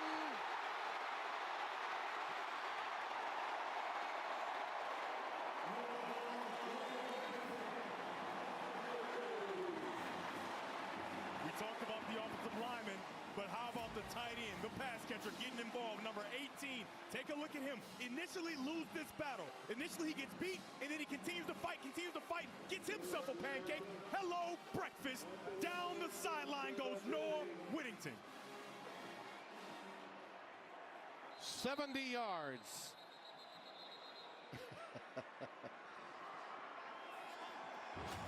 I think our friend the Disco Duck thought it was a house call. He had a touchdown all the way. Further review. They're going to likely check to see when he stepped out of bounds, if he got close to the sideline. For the moment, this is Oregon's largest run, but I think they may rule him out a little sooner. Right there. Yep. So that may reduce that number down quite a bit from the 70 yards that we previously unofficially had. Still a really big gain, and when you run plays at the point of attack, you have to win, because they say get the play started. If you don't get the play started, it won't work, and you have to give a lot of credit to Kenyon Sadiq initially losing the battle and then finding a way to get that play started for a big game. However, I don't think it's going to be as big as we anticipate. I think you're going to rule it about the 47 and a half, somewhere between the 47 and the 48 of Oregon. It happened right there. Yep. Right at the 48-yard line. Yep.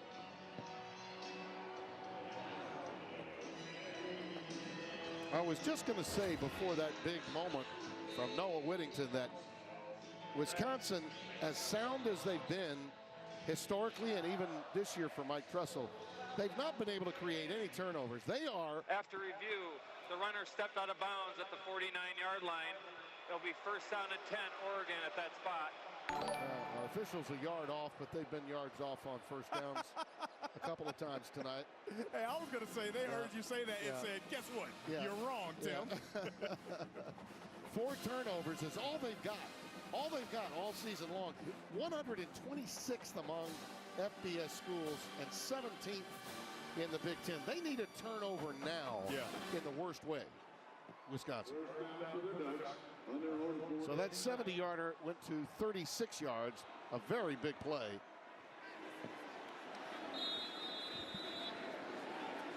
Davison went for 67.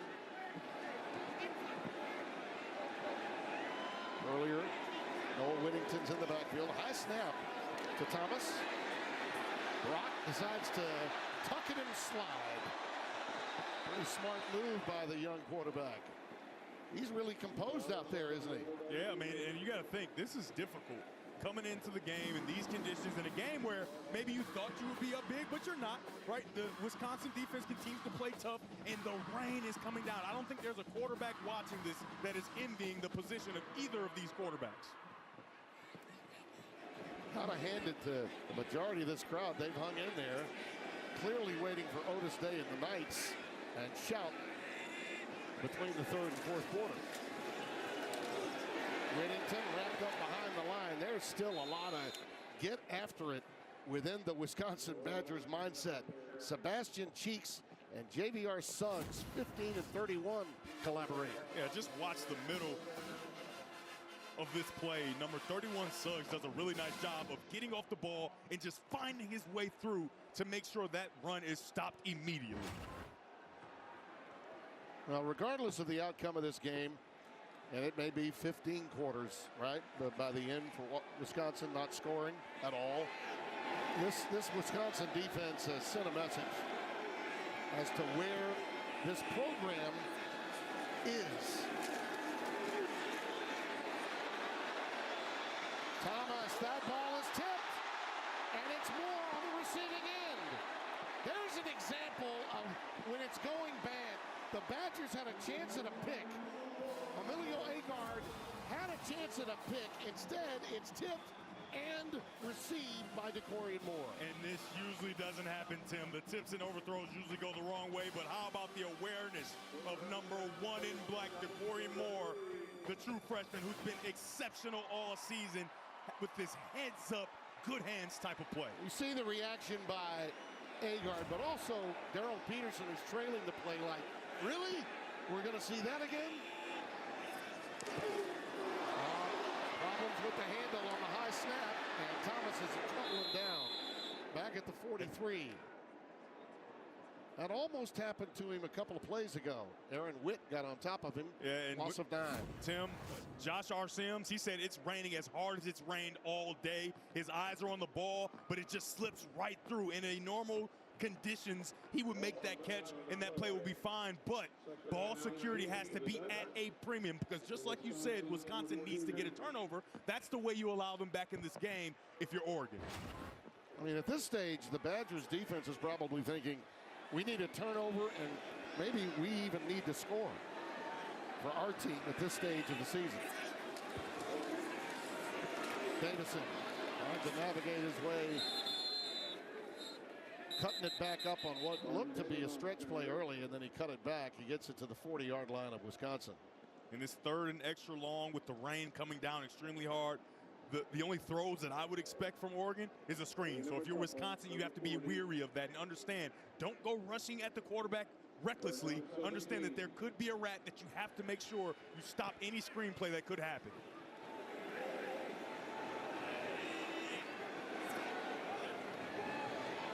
Third down, 17.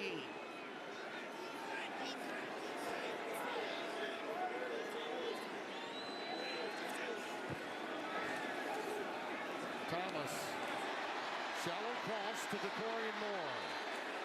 Spun down at the 38-yard line. Just give him a couple of yards forward. It's a really nice call by offensive coordinator Will Stein, understanding the situation and knowing the way we allow Wisconsin in this game is by turning the football over. Don't give your young quarterback a chance and just take a look at this rain. As I look in the sky, incredible. And I'm thinking of, again, I'm thinking of the good old days when college football quagmires would happen from time to time. This is weather suitable for a duck. A frog strangler, as we used to say down south. Ballard back deep. Ferguson Reynolds to boot it away. End over end, fair catch. At the 4, a 34-yard boot.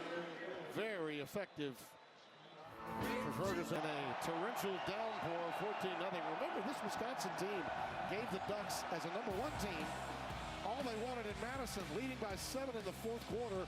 Oregon takes the lead again and sealed the game as Braden Locke threw a pick with 1 minute left. The final score was 16-13. Oregon, they escaped that night. And they've been well defended this night by Luke Fickell's team against Dan Lanning's. Somehow they've got to find their way into the scoring column. It's been 14 quarters and counting. Atuka, who's been their best option all night offensively, another healthy gain on first down. Betcher with another tackle. I mean, Atuka has done a nice job. You just said it. he's been the one they can rely on. They haven't had much of a pass game, but his ability to pick up yardage in this offensive line, he's done a really nice job, but they got to find something in the air, even though the rain is coming down profusely. Second down and 5.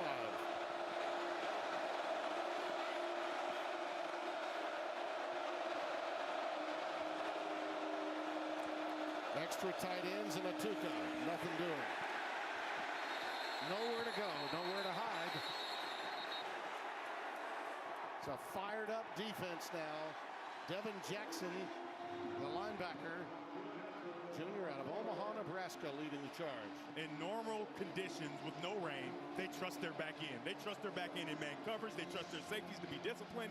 But in a situation where you're not a very good passing team and the rain is coming down, you have to imagine that defensive coordinator, Coach LeBoy, is telling his defense, hey, they're going to run the football. You need to stop it. Put everybody in the box.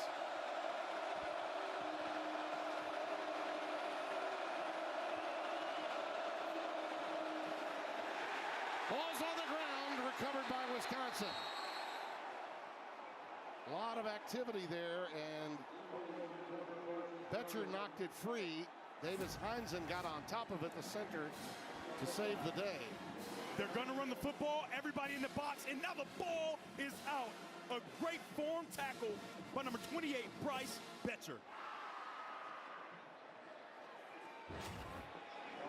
In these conditions, your linebackers are allowed to play downhill, and that's his 6th tackle on the night. Sean West back in to boot it away. They need some distance. That's why he's in there. Gary Bryant and single safety. Good punt. Backs him up to the 40. And he's up to his 47 before being tackled by a bevy of Badgers. 55-yard boot, 6-yard return. Tonight's Good Hands moment is sponsored by Allstate, celebrating 20 years of the Allstate Good Hands Nets program. And DeCorian Moore is Johnny on the spot. There haven't been a bunch of opportunities to have good hands moments because of the weather. However, this is an opportunity where on a tip or an overthrow, it ends positive for the offense.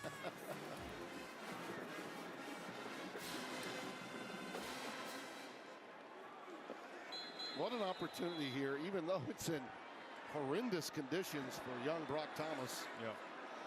But an opportunity for him to shine, and the coaches are very high on this young man.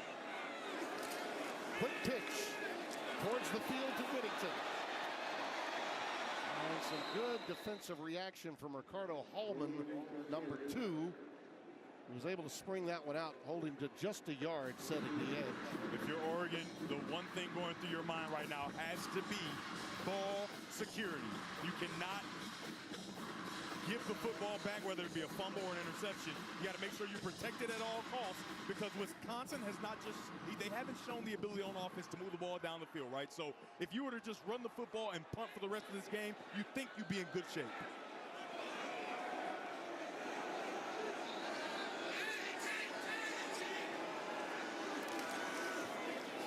Whittington again. Again headed towards the boundary, not much. Ben Barton with the tackle. Let's go down to Josh Sims. Well, after Dante Moore took that hit, he went into the tent to get evaluated, was in there for over 15 minutes getting looked at. After that, he came out of the tent with his helmet on, but as you see, has not re-entered the game. So it's the Brock Thomas show right now, and Dan Lanning talks about rent being due each and every week. Brock Thomas is a guy that earned his way to be the backup quarterback, worked his way up the depth chart with how he practices. That's why he's getting this opportunity out here right now, guys. Yeah, you can see how badly he was bleeding from his nose after that hit, and the time spent in that tent. That pass is incomplete. That's going to be a pass interference. Oregon wanted a pass interference, and they're going to get it. Jamari Johnson was the intended receiver. You see him smiling from ear to ear there. That was some athletic play by that defender in the Wisconsin backfield. He jumps and glides, but then he pulls the wide receiver as he's trying to get his offhand in there to break it up. Looks like Brown, Austin Brown, with that proverbial whodunit look on his face. There are 2 fouls on the play, both against the defense. pass interference. Defense, number 9. That penalty's declined. Personal foul, roughing the passer with targeting. Defense, number 17. 15-yard penalty from the previous spot. Automatic first down.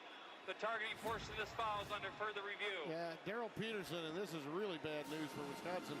They'll lose him for a half next week. Yeah, it's clear. Yeah, and He's defenseless. The ball is out, and you just essentially jump your head into his head, right? And the key part of it is he's a defensive player. Once that ball is gone and you hit him in the head or neck area, it's going to be a targeting every time, especially on the quarterback. Yeah, and they've got Washington next week at home.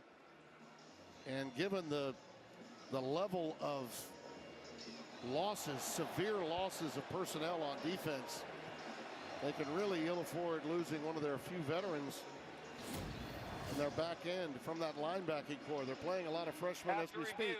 Number 17 committed a personal foul, roughing the passer with targeting. Number 17 is disqualified for the remainder of the ball game. Yeah, I mean, I don't think there's anyone, Wisconsin fans included, that would look at that and say that that's not targeting. I know there's a lot of discrepancy on what is and what is not targeting, but that's the paradigm of what targeting looks like. Yeah, no question.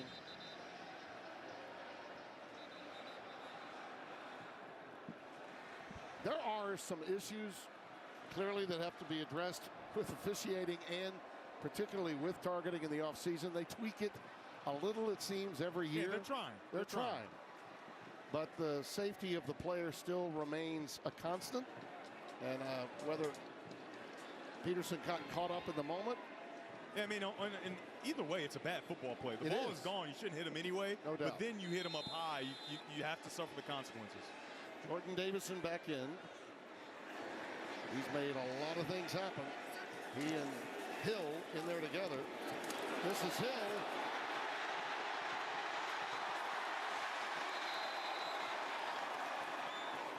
Four-star kid out of Centralia, Illinois.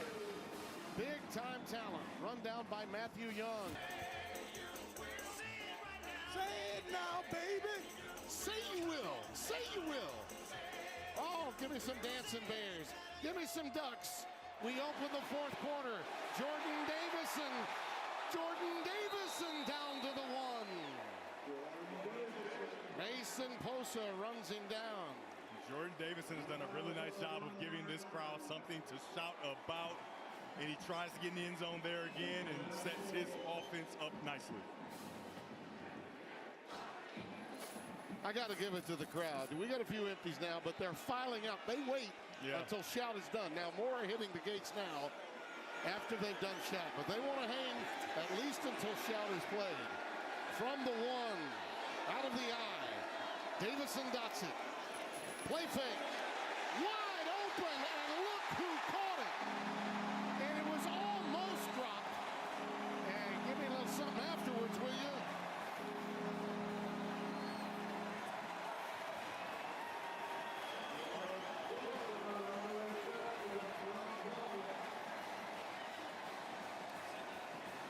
There could be a number change in the building. Oh, yeah. Big number 35 right here. You can see he's a big fella.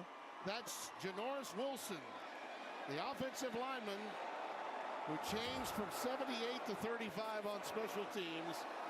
His moment to shout out loud. Oh, yeah. Oh, yeah.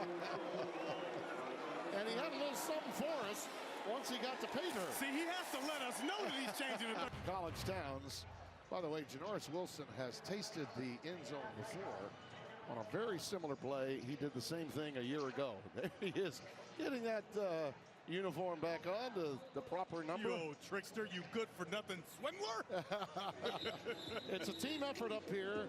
And it's tough getting that jersey on, though. You know, sometimes you have to wax poetic after a touchdown while Bender is going blank for brains. And Scotty Alexander is going, oh, I got it by my side. But we're all good. We're all good. Janoris was 35. Now he's 78 again. There you go. And that jersey is not tapered. Nope. Anthony with the return. And the leather popping in real time. Tells you the coverage was pretty good, up to about the 22. You think the fans in Madison would love a touchdown at this stage? Just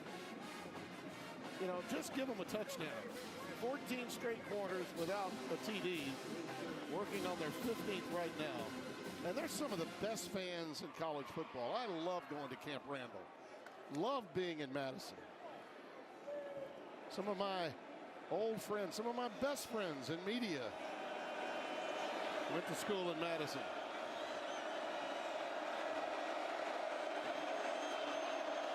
Gideon Atuka, who's had a really good night, Atuka.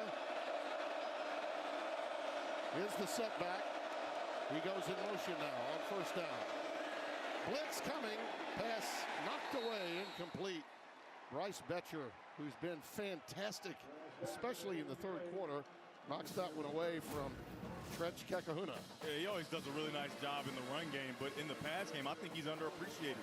He does such a nice job, but how about mixing, just running down, understanding the situation, that ball might be out, don't kill the quarterback and get a penalty. Very nice poise by him. 20 carries, 86 yards for Atuka. That's a healthy 86 against this defense. Play fake. Looping it long on a go route, incomplete for Chris Brooks. And a marker down, so they will get help as Naheem Alford is going to be tagged with a PI.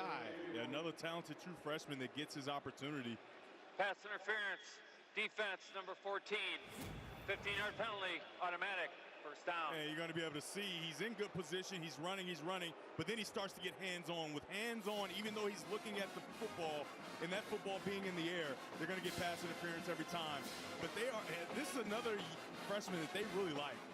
And you can see there a little jersey grab by number 1, Chris Brooks Jr. as well. Referee didn't see it, but he's a guy who got a second opportunity, right? Had some bad plays early in the season against Northwestern after getting some opportunities, but they came back into the room and said, hey, there's still competition at the quarterback position. He asked, wait, I can still compete? And they say, yeah, and he continues to earn his opportunities.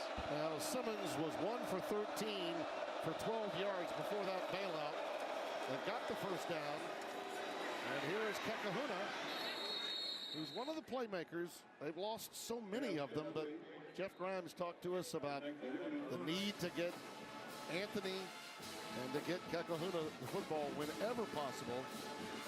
Just the second completion of the night, as we mentioned. Yeah, this defense for Oregon, already coming into this game, was second in the country and second in the Big Ten in pass defense. They may move into first after this performance. Simmons, the transfer out of Southern Illinois, looking at a 2nd and 1. Gonna go for the gusto. Pressure off the backside. The ball was deflected. I think they're gonna rule it a forward pass and incomplete. He was looking deep. Another one of those corners. Number 5, Theron Johnson, comes off the edge there and gets to that arm. Usually it's the defensive linemen that are taught, get to the arm of the quarterback, but how about a cornerback doing a perfect job of it? That's Teach Shape on how to get it done. And he had Kekahuna and Anthony in mind, and he was going to go for it all. Tim, don't you go for the quarterback. Don't go for his body. Go for the ball. Yeah.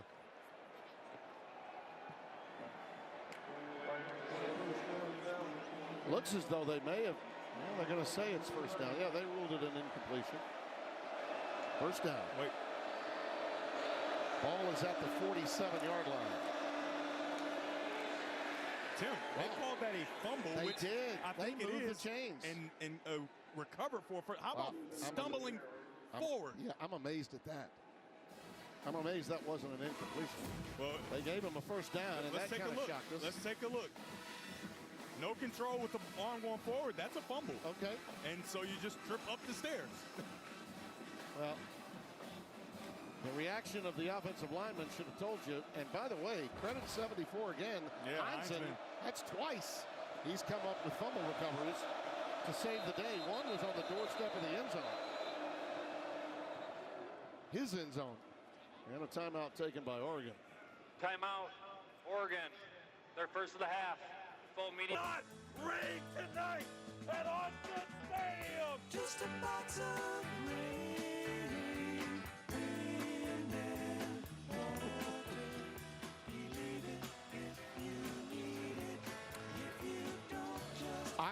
I don't feel a thing.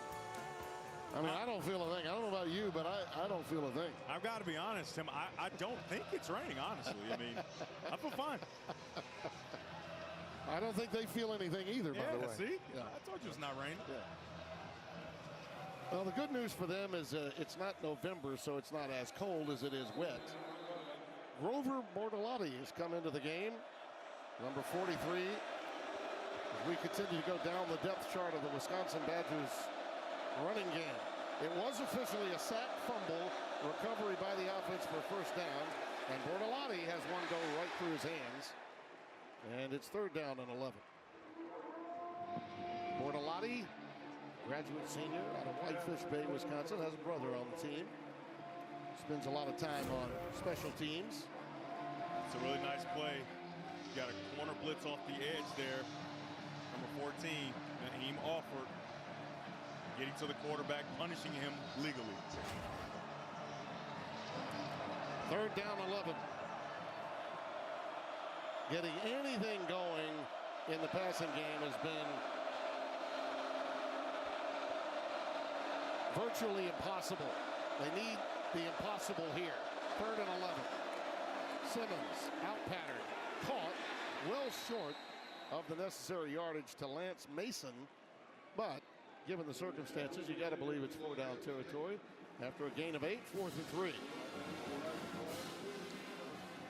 Coincidentally, the rain has started to slow, so it allows for the passing game for Wisconsin to try to get going.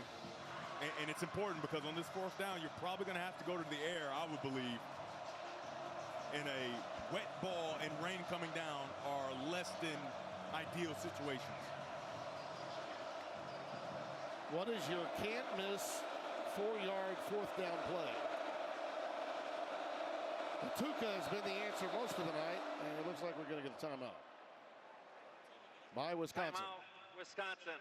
The second of the half, 30 seconds. With this much time remaining, Devin, it's those little victories that can matter for a team like Wisconsin. Yeah. Just to get a score, just a touchdown. I mean, it means so much to this team that really has played hard, if not well, hard for Luke Fickell tonight. Yeah, Tim, anybody that it was a clear misconception that this team has quit on their coach, and it's just not the case. And if you're watching this and you're saying, wow, this team isn't playing hard for Luke Fickell, you're sadly mistaken. Yeah. And you must have a vendetta out there because this team has battled in less than ideal conditions, the rain, a really talented football team, number 6 Oregon, Austin Stadium, a difficult place to play, and they haven't been in position to win the game, right? They haven't played well enough. However, they have played hard. Let's face it, most of the country thought this score would be 21-0 10 minutes into the game. Oh yeah. They looked at 42 on the board against Rutgers at halftime last week, Oregon. That pass, cradled, caught inside the 40 at the 39 by Kekahuna. So that's a huge moment for Hunter Simmons just to get the completion and the first down. Do a nice job of kind of sneaking up behind and getting to that curl route, sitting down in the middle of that zone, and a nice completion. Going quickly underneath to Atuka. And Gideon gets it to about the 33-yard line. A flag down. You're going to get a hold on Riley Maulman. He completely mauled big number 44. Holding. Offense, number 71. 10-yard penalty. First down. And these are the things for Tatum Tuioti that go unnoticed. Even though he doesn't make every single play. He makes a lot of them, but he doesn't make every single one. But there are situations like this, right, where he puts so much pressure at the bottom of your screen on the tackle that the tackle is forced to hold him and snatch him down to the ground. That's just a great case of leverage to the defender winning. So do you record a stat? Do you get a sack? Absolutely not. However, it's a 10-yard penalty. Oh, yeah. Just as good as a sack. And Maulman is one of the veterans of that offensive front. Kahuna again. Gets it back to the 42-yard line of Oregon. Kennedy with the stop. Jaden Kennedy, number 22. I mean, and he has to track him all the way across the field. Watch him have to go and follow and see where Kahuna is going, and his speed to catch up all the way outside the other numbers and make that play for a minimal gain. Second down and 14. They really love what they have gotten from him, transferring from Ole Miss. Simmons looked to be a designed quarterback keeper, and Tuioti made sure that it didn't get off the ground. Yeah, and their defense coordinator, Tosh LaPointe, he was so transparent with us in the meeting, saying there was opportunities in the game a week ago where he called defenses he shouldn't have called, and they got burned by a quarterback draw. That time he calls a defense for second and long. Simmons under duress, underthrown but caught. It's Hilton, Eugene Hilton, and he doesn't get in. He stopped at about the 1 yard line, maybe the foot mark, the foot. Up the touchdown. That could have been a touchdown so easily, and yet they're denied.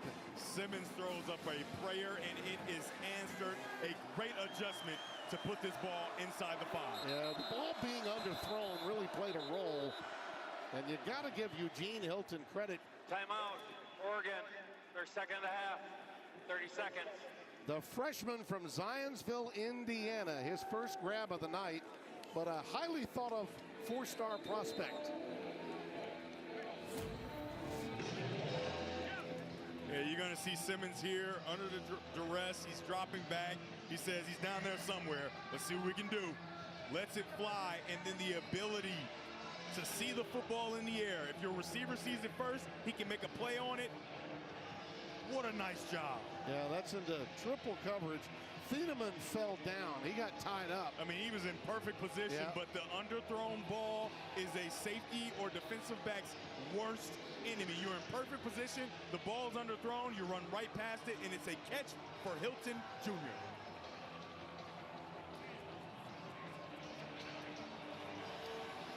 Let's see if he's actually down. It looks like he's on top of the defender. And Boy, I don't know. I would take a look at that. It looks like he might have gotten in the end zone by landing on the defender and kind of floating into the end zone. Certainly worthy of a long look. I would agree. Steve Strimling is back in there for us tonight. Mike Pereira taking the evening off. Steve, what do you think? Well, I'm channeling my inner Mike, and when you looked at that last shot, that hand is down. That doesn't put him down, and everything else looks like on the body. I think that if they took a look, he would be in. It looks like he scores based on this, because that left elbow is not down. No, and the shoulder's not either. Right, not until the body crosses the goal line. Yeah, I agree. But nothing's coming easily for Wisconsin. They got to believe right now they need probably a Mack truck in front of the running back to get into the end zone after 14-plus quarters not scoring a touchdown. Yeah, the one thing you have to know, though, Oregon does not do well inside the 5. 5 of the 9 touchdowns they've given up inside the 5, and it's a fumble. Yeah. Fumbled the snap. Simmons gets on top of it. You know, I think that these guys are in shotgun so much that when they get under center, and particularly this close to the end zone, they don't know how to seed the ball. Yeah, he just doesn't get it. He goes out a little early, starts to rock back. But the stat I was telling you about, they give up 100% of scores when they allow teams in the red zone. And 5 of the 9 touchdowns that were given up, they came inside the 5. So I would like to say that Wisconsin is in a positive position right here. Getting into Tuca is the setback. Oh, beautiful play fake. They go to Mason for the touchdown. Lance Mason, the senior from Rockwall, Texas. And for the first time in 15 quarters, that man gets to raise the number 1 after a touchdown play. That is huge for this fan base. That is huge for every kid on this team that has continued to work hard and give it everything they've got. He's going to sneak the tight end in the flat off of the naked bootleg, and he's in the end zone for a score for the first time in 14 quarters. Third touchdown for him. He has the most touchdowns for Wisconsin's team so far all year. You see Vakos in for the extra point. Haven't been able to say the place kicker's name for an extra point in a long time in Madison, Wisconsin. As much as you don't want to give up the shutout for Tosh Lapoy, it gives him an opportunity to figure out what is the problem when they get teams inside the 5 and they give up touchdowns.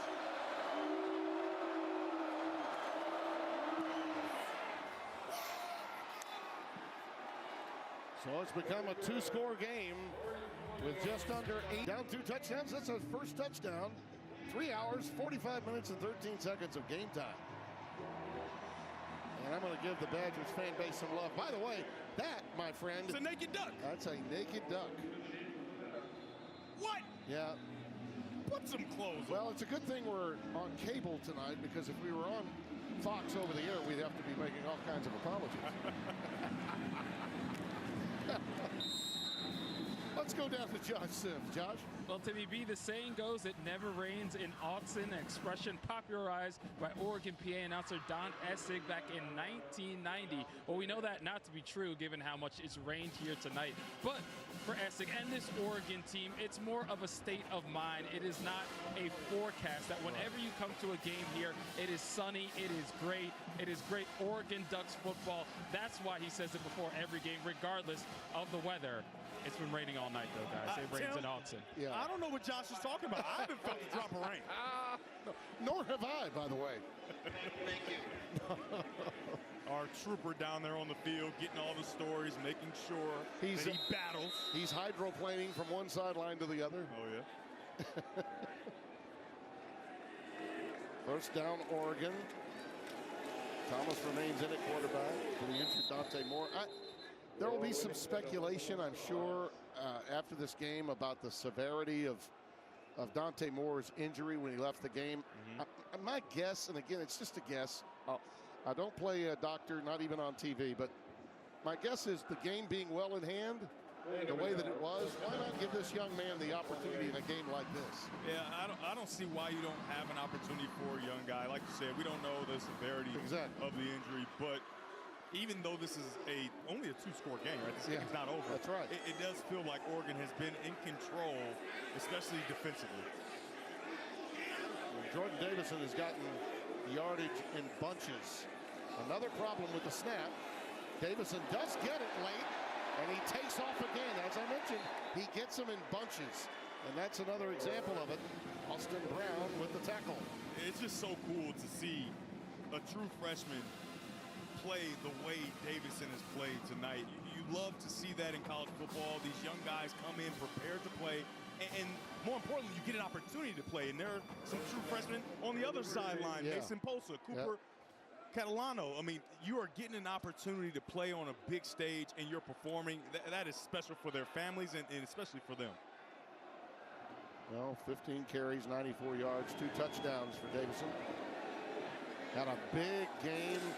4 carries, a career-high 100 yards at Rutgers, picking up where he left off. Also played well in the loss to Indiana with almost 60 yards and 4 catches for this 4-star recruit, so highly thought of, out of Santa Ana, California. And the unselfishness of every person on this team, but especially that running back room, because there just aren't enough carries to go around. And you have guys sacrificing stats for the good of the team and the good of guys working hard and earning their opportunity. You just got to love that, because that is not what you see in college football in 2025. Well, this drive is all about pounding the rock and letting the clock go tick, tick, tick, tick, tick. As Whittington goes right up the gut for another 8 yards. The Western Kentucky transfer running into Catalano and Matthew Young for Wisconsin. I really love how Dan Lanning has leaned into high school recruiting, right? In his early years, he leaned on the transfer portal like you have to turn over a roster. However, since then, the numbers just continue to dwindle, and he's a coach that believes in high school recruiting, and then you add pieces like Thieneman in the back end and different things like that to help your offense continue to, or your defense and your offense to continue to move forward. But he is relying on the recruiting to make his team really good. Thomas on his own. Ushers himself out. You saw Kenyon Sadiq check out. Was a little bit ginger with his right leg as he did check out. Seemed to be okay, though, going out on most of his own power. Make no doubt, in a lot of games, Kenyon Sadiq is the difference maker for this Oregon offense. It almost runs through him at tight end. Well, this is exactly what the doctor ordered for these young folks. A nice long power drive on the ground to get them to those beautiful homes, beautiful fraternity houses in and around Eugene, Oregon. Davison, another 8 as they pound the rock. Austin Brown has to come up from safety again and make the stop.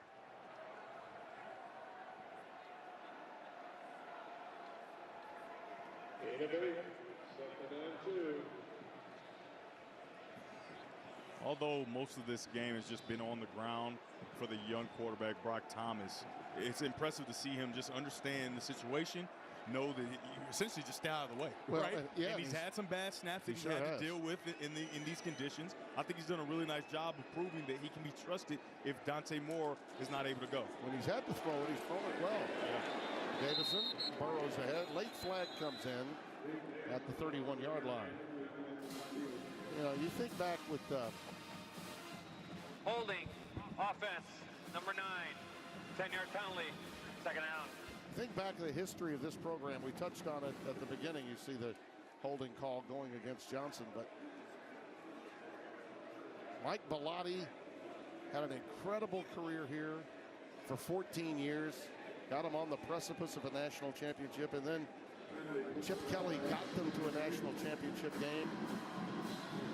And when he vacated for the NFL, Mark Helfrich, our colleague, if not for a bunch of injured wide receivers in the Pac-12 title game in 2014, they would have competed really well against Ohio State when Urban got his national title.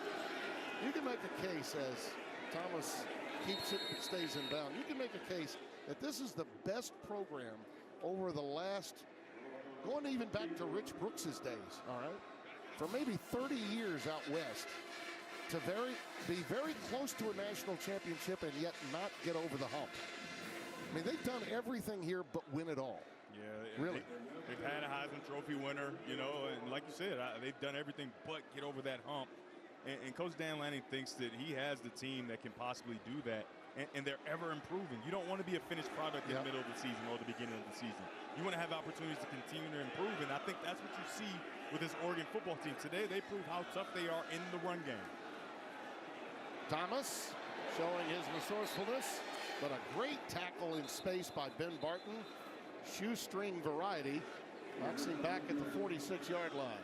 As much as people will look at this and say, well, yeah, they did a great job stopping the run or running the football and doing things against Wisconsin. However, you have to remember that Wisconsin is an outstanding run defense, right? So the ability to be tough and show that toughness and run the football it's been really impressive watching them do this. And Dan Lanning should be proud, but you still have many, many things you can work on going back to the drawing board. The thing they got to follow it up with is, and I'm sure Tosh Lapoy will be telling them, guys, when we're in the red zone defensively, we got to shore things up. There's always something to work on. You said as it good earlier. as they look. You said it earlier. They don't let people in the red zone often, but when they do, they give up 100% scores. They don't have a lot of practice in there, but they have to practice it. They spend an entire day on it. Yeah. You know, they do it Tuesdays, Wednesdays, Thursdays. They work and have points of emphasis on exactly that. Pretty amazing when you think about it.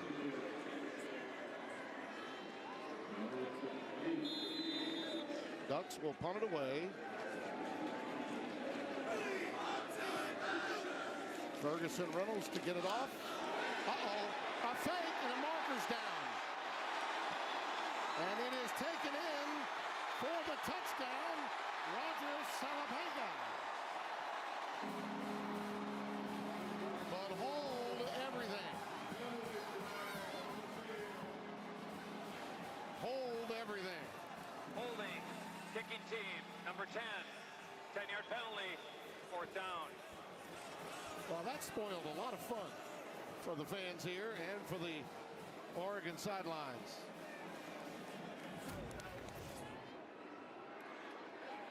Uyunglele right there. Let's take a look. Oh, yeah. Gotta move your feet, big fella. Yeah.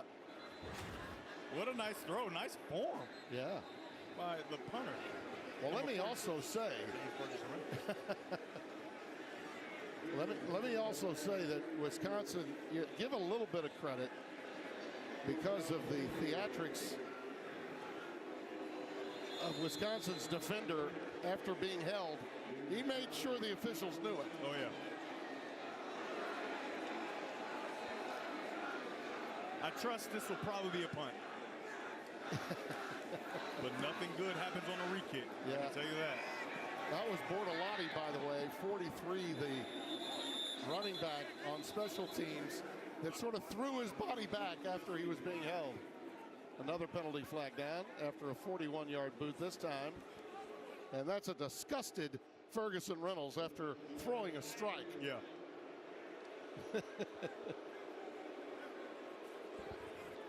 Well, they're going to get their licks in and some boos of the officiating, but that was a good call. Had to make it. But it did spoil a lot of fun.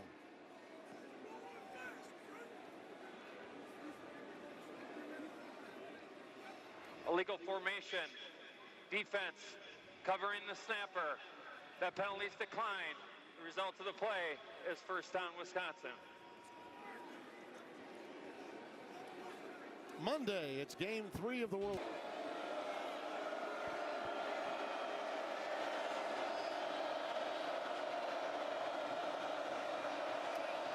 Let's see if Hunter Simmons can build on that last successful drive. He's going to wing it. Oh boy, it is intercepted. Dalen Austin. It hit him in the chest, it popped out, and he recovered it again.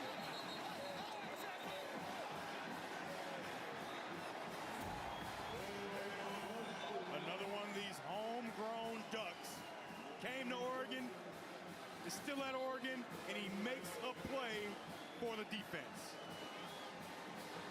Dalen Austin with the great hand-eye coordination to get the pick.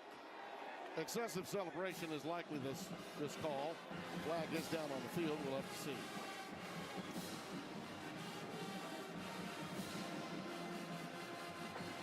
Hey, Tim, remember that thing I talked about, tips and overthrows? Oh, yeah, absolutely. That's an overthrow. The result of the play is an interception. After the play, unsportsmanlike conduct. Wisconsin, number 10. Half the distance to the goal. First down. That's number 10's first unsportsmanlike conduct foul of the game. The greatest mascot in sports. And then Dante Moore goes down with a bloody nose and some cobwebs between his ears. And he sat the rest of the game. But the Ducks were swimming well on the ground with the help of guys like Jordan Davison, Noah Whittington. And there you see the rushing comparison between the two. And give a lot of credit to the Badgers for getting a great deal done on the ground themselves, particularly in the first half. Now it's time to get into victory formation and call it a night. So, partner, we don't know where we're going to be again next week. It's another one of those lovely 6-day holes. And we'll find out either tomorrow sometime or maybe early Monday at the latest where we might be. We anticipate it being a Big 12 encounter. And that league has gone wild, man. BYU beating Iowa State the way they did in the second half today. They remain undefeated. With a true freshman quarterback. And let me tell you, that was good for the Big 12. Here's why. BYU, if they can stay undefeated, you figure one team gets into the Big 12 championship game with no losses. Another team happens to win the Big 12 championship. Now you get 2 in. There's a chance. True. You got it all figured out. I feel like they should just call you, Tim, and see who should be in, who should be out, and you decide. Well, it's at this time of the game when we're emptying the bucket, we speculate just a little. No, I'm just telling you, Tim, you got a good beat on it. They should call Timmy B and consult and say, hey, you know, and it's good to see Dante Moore there. Right, it was a scary kind of moment going out with so much blood, and he looks happy and well. And I want to compliment you and what you did for him and his candor. Our friends at CBS even gave you a shout out during that game when he talked about what you had done for him to that broadcast crew in the most recent game they had here on CBS. So thanks to Brad and Gary for that, our colleagues over there. Enjoyed it, big fella. We got a better game, I think, than most people anticipated tonight. Oh, certainly. A lot of people didn't see this coming, and so proud of what Dante Moore has become. Sad to see him leave this football game, but you love to see Dan Lanning say who he is and live it, Yeah. be it. Your first trip to Outset, enjoy it? Yeah, I do. Yeah. Nothing like coming here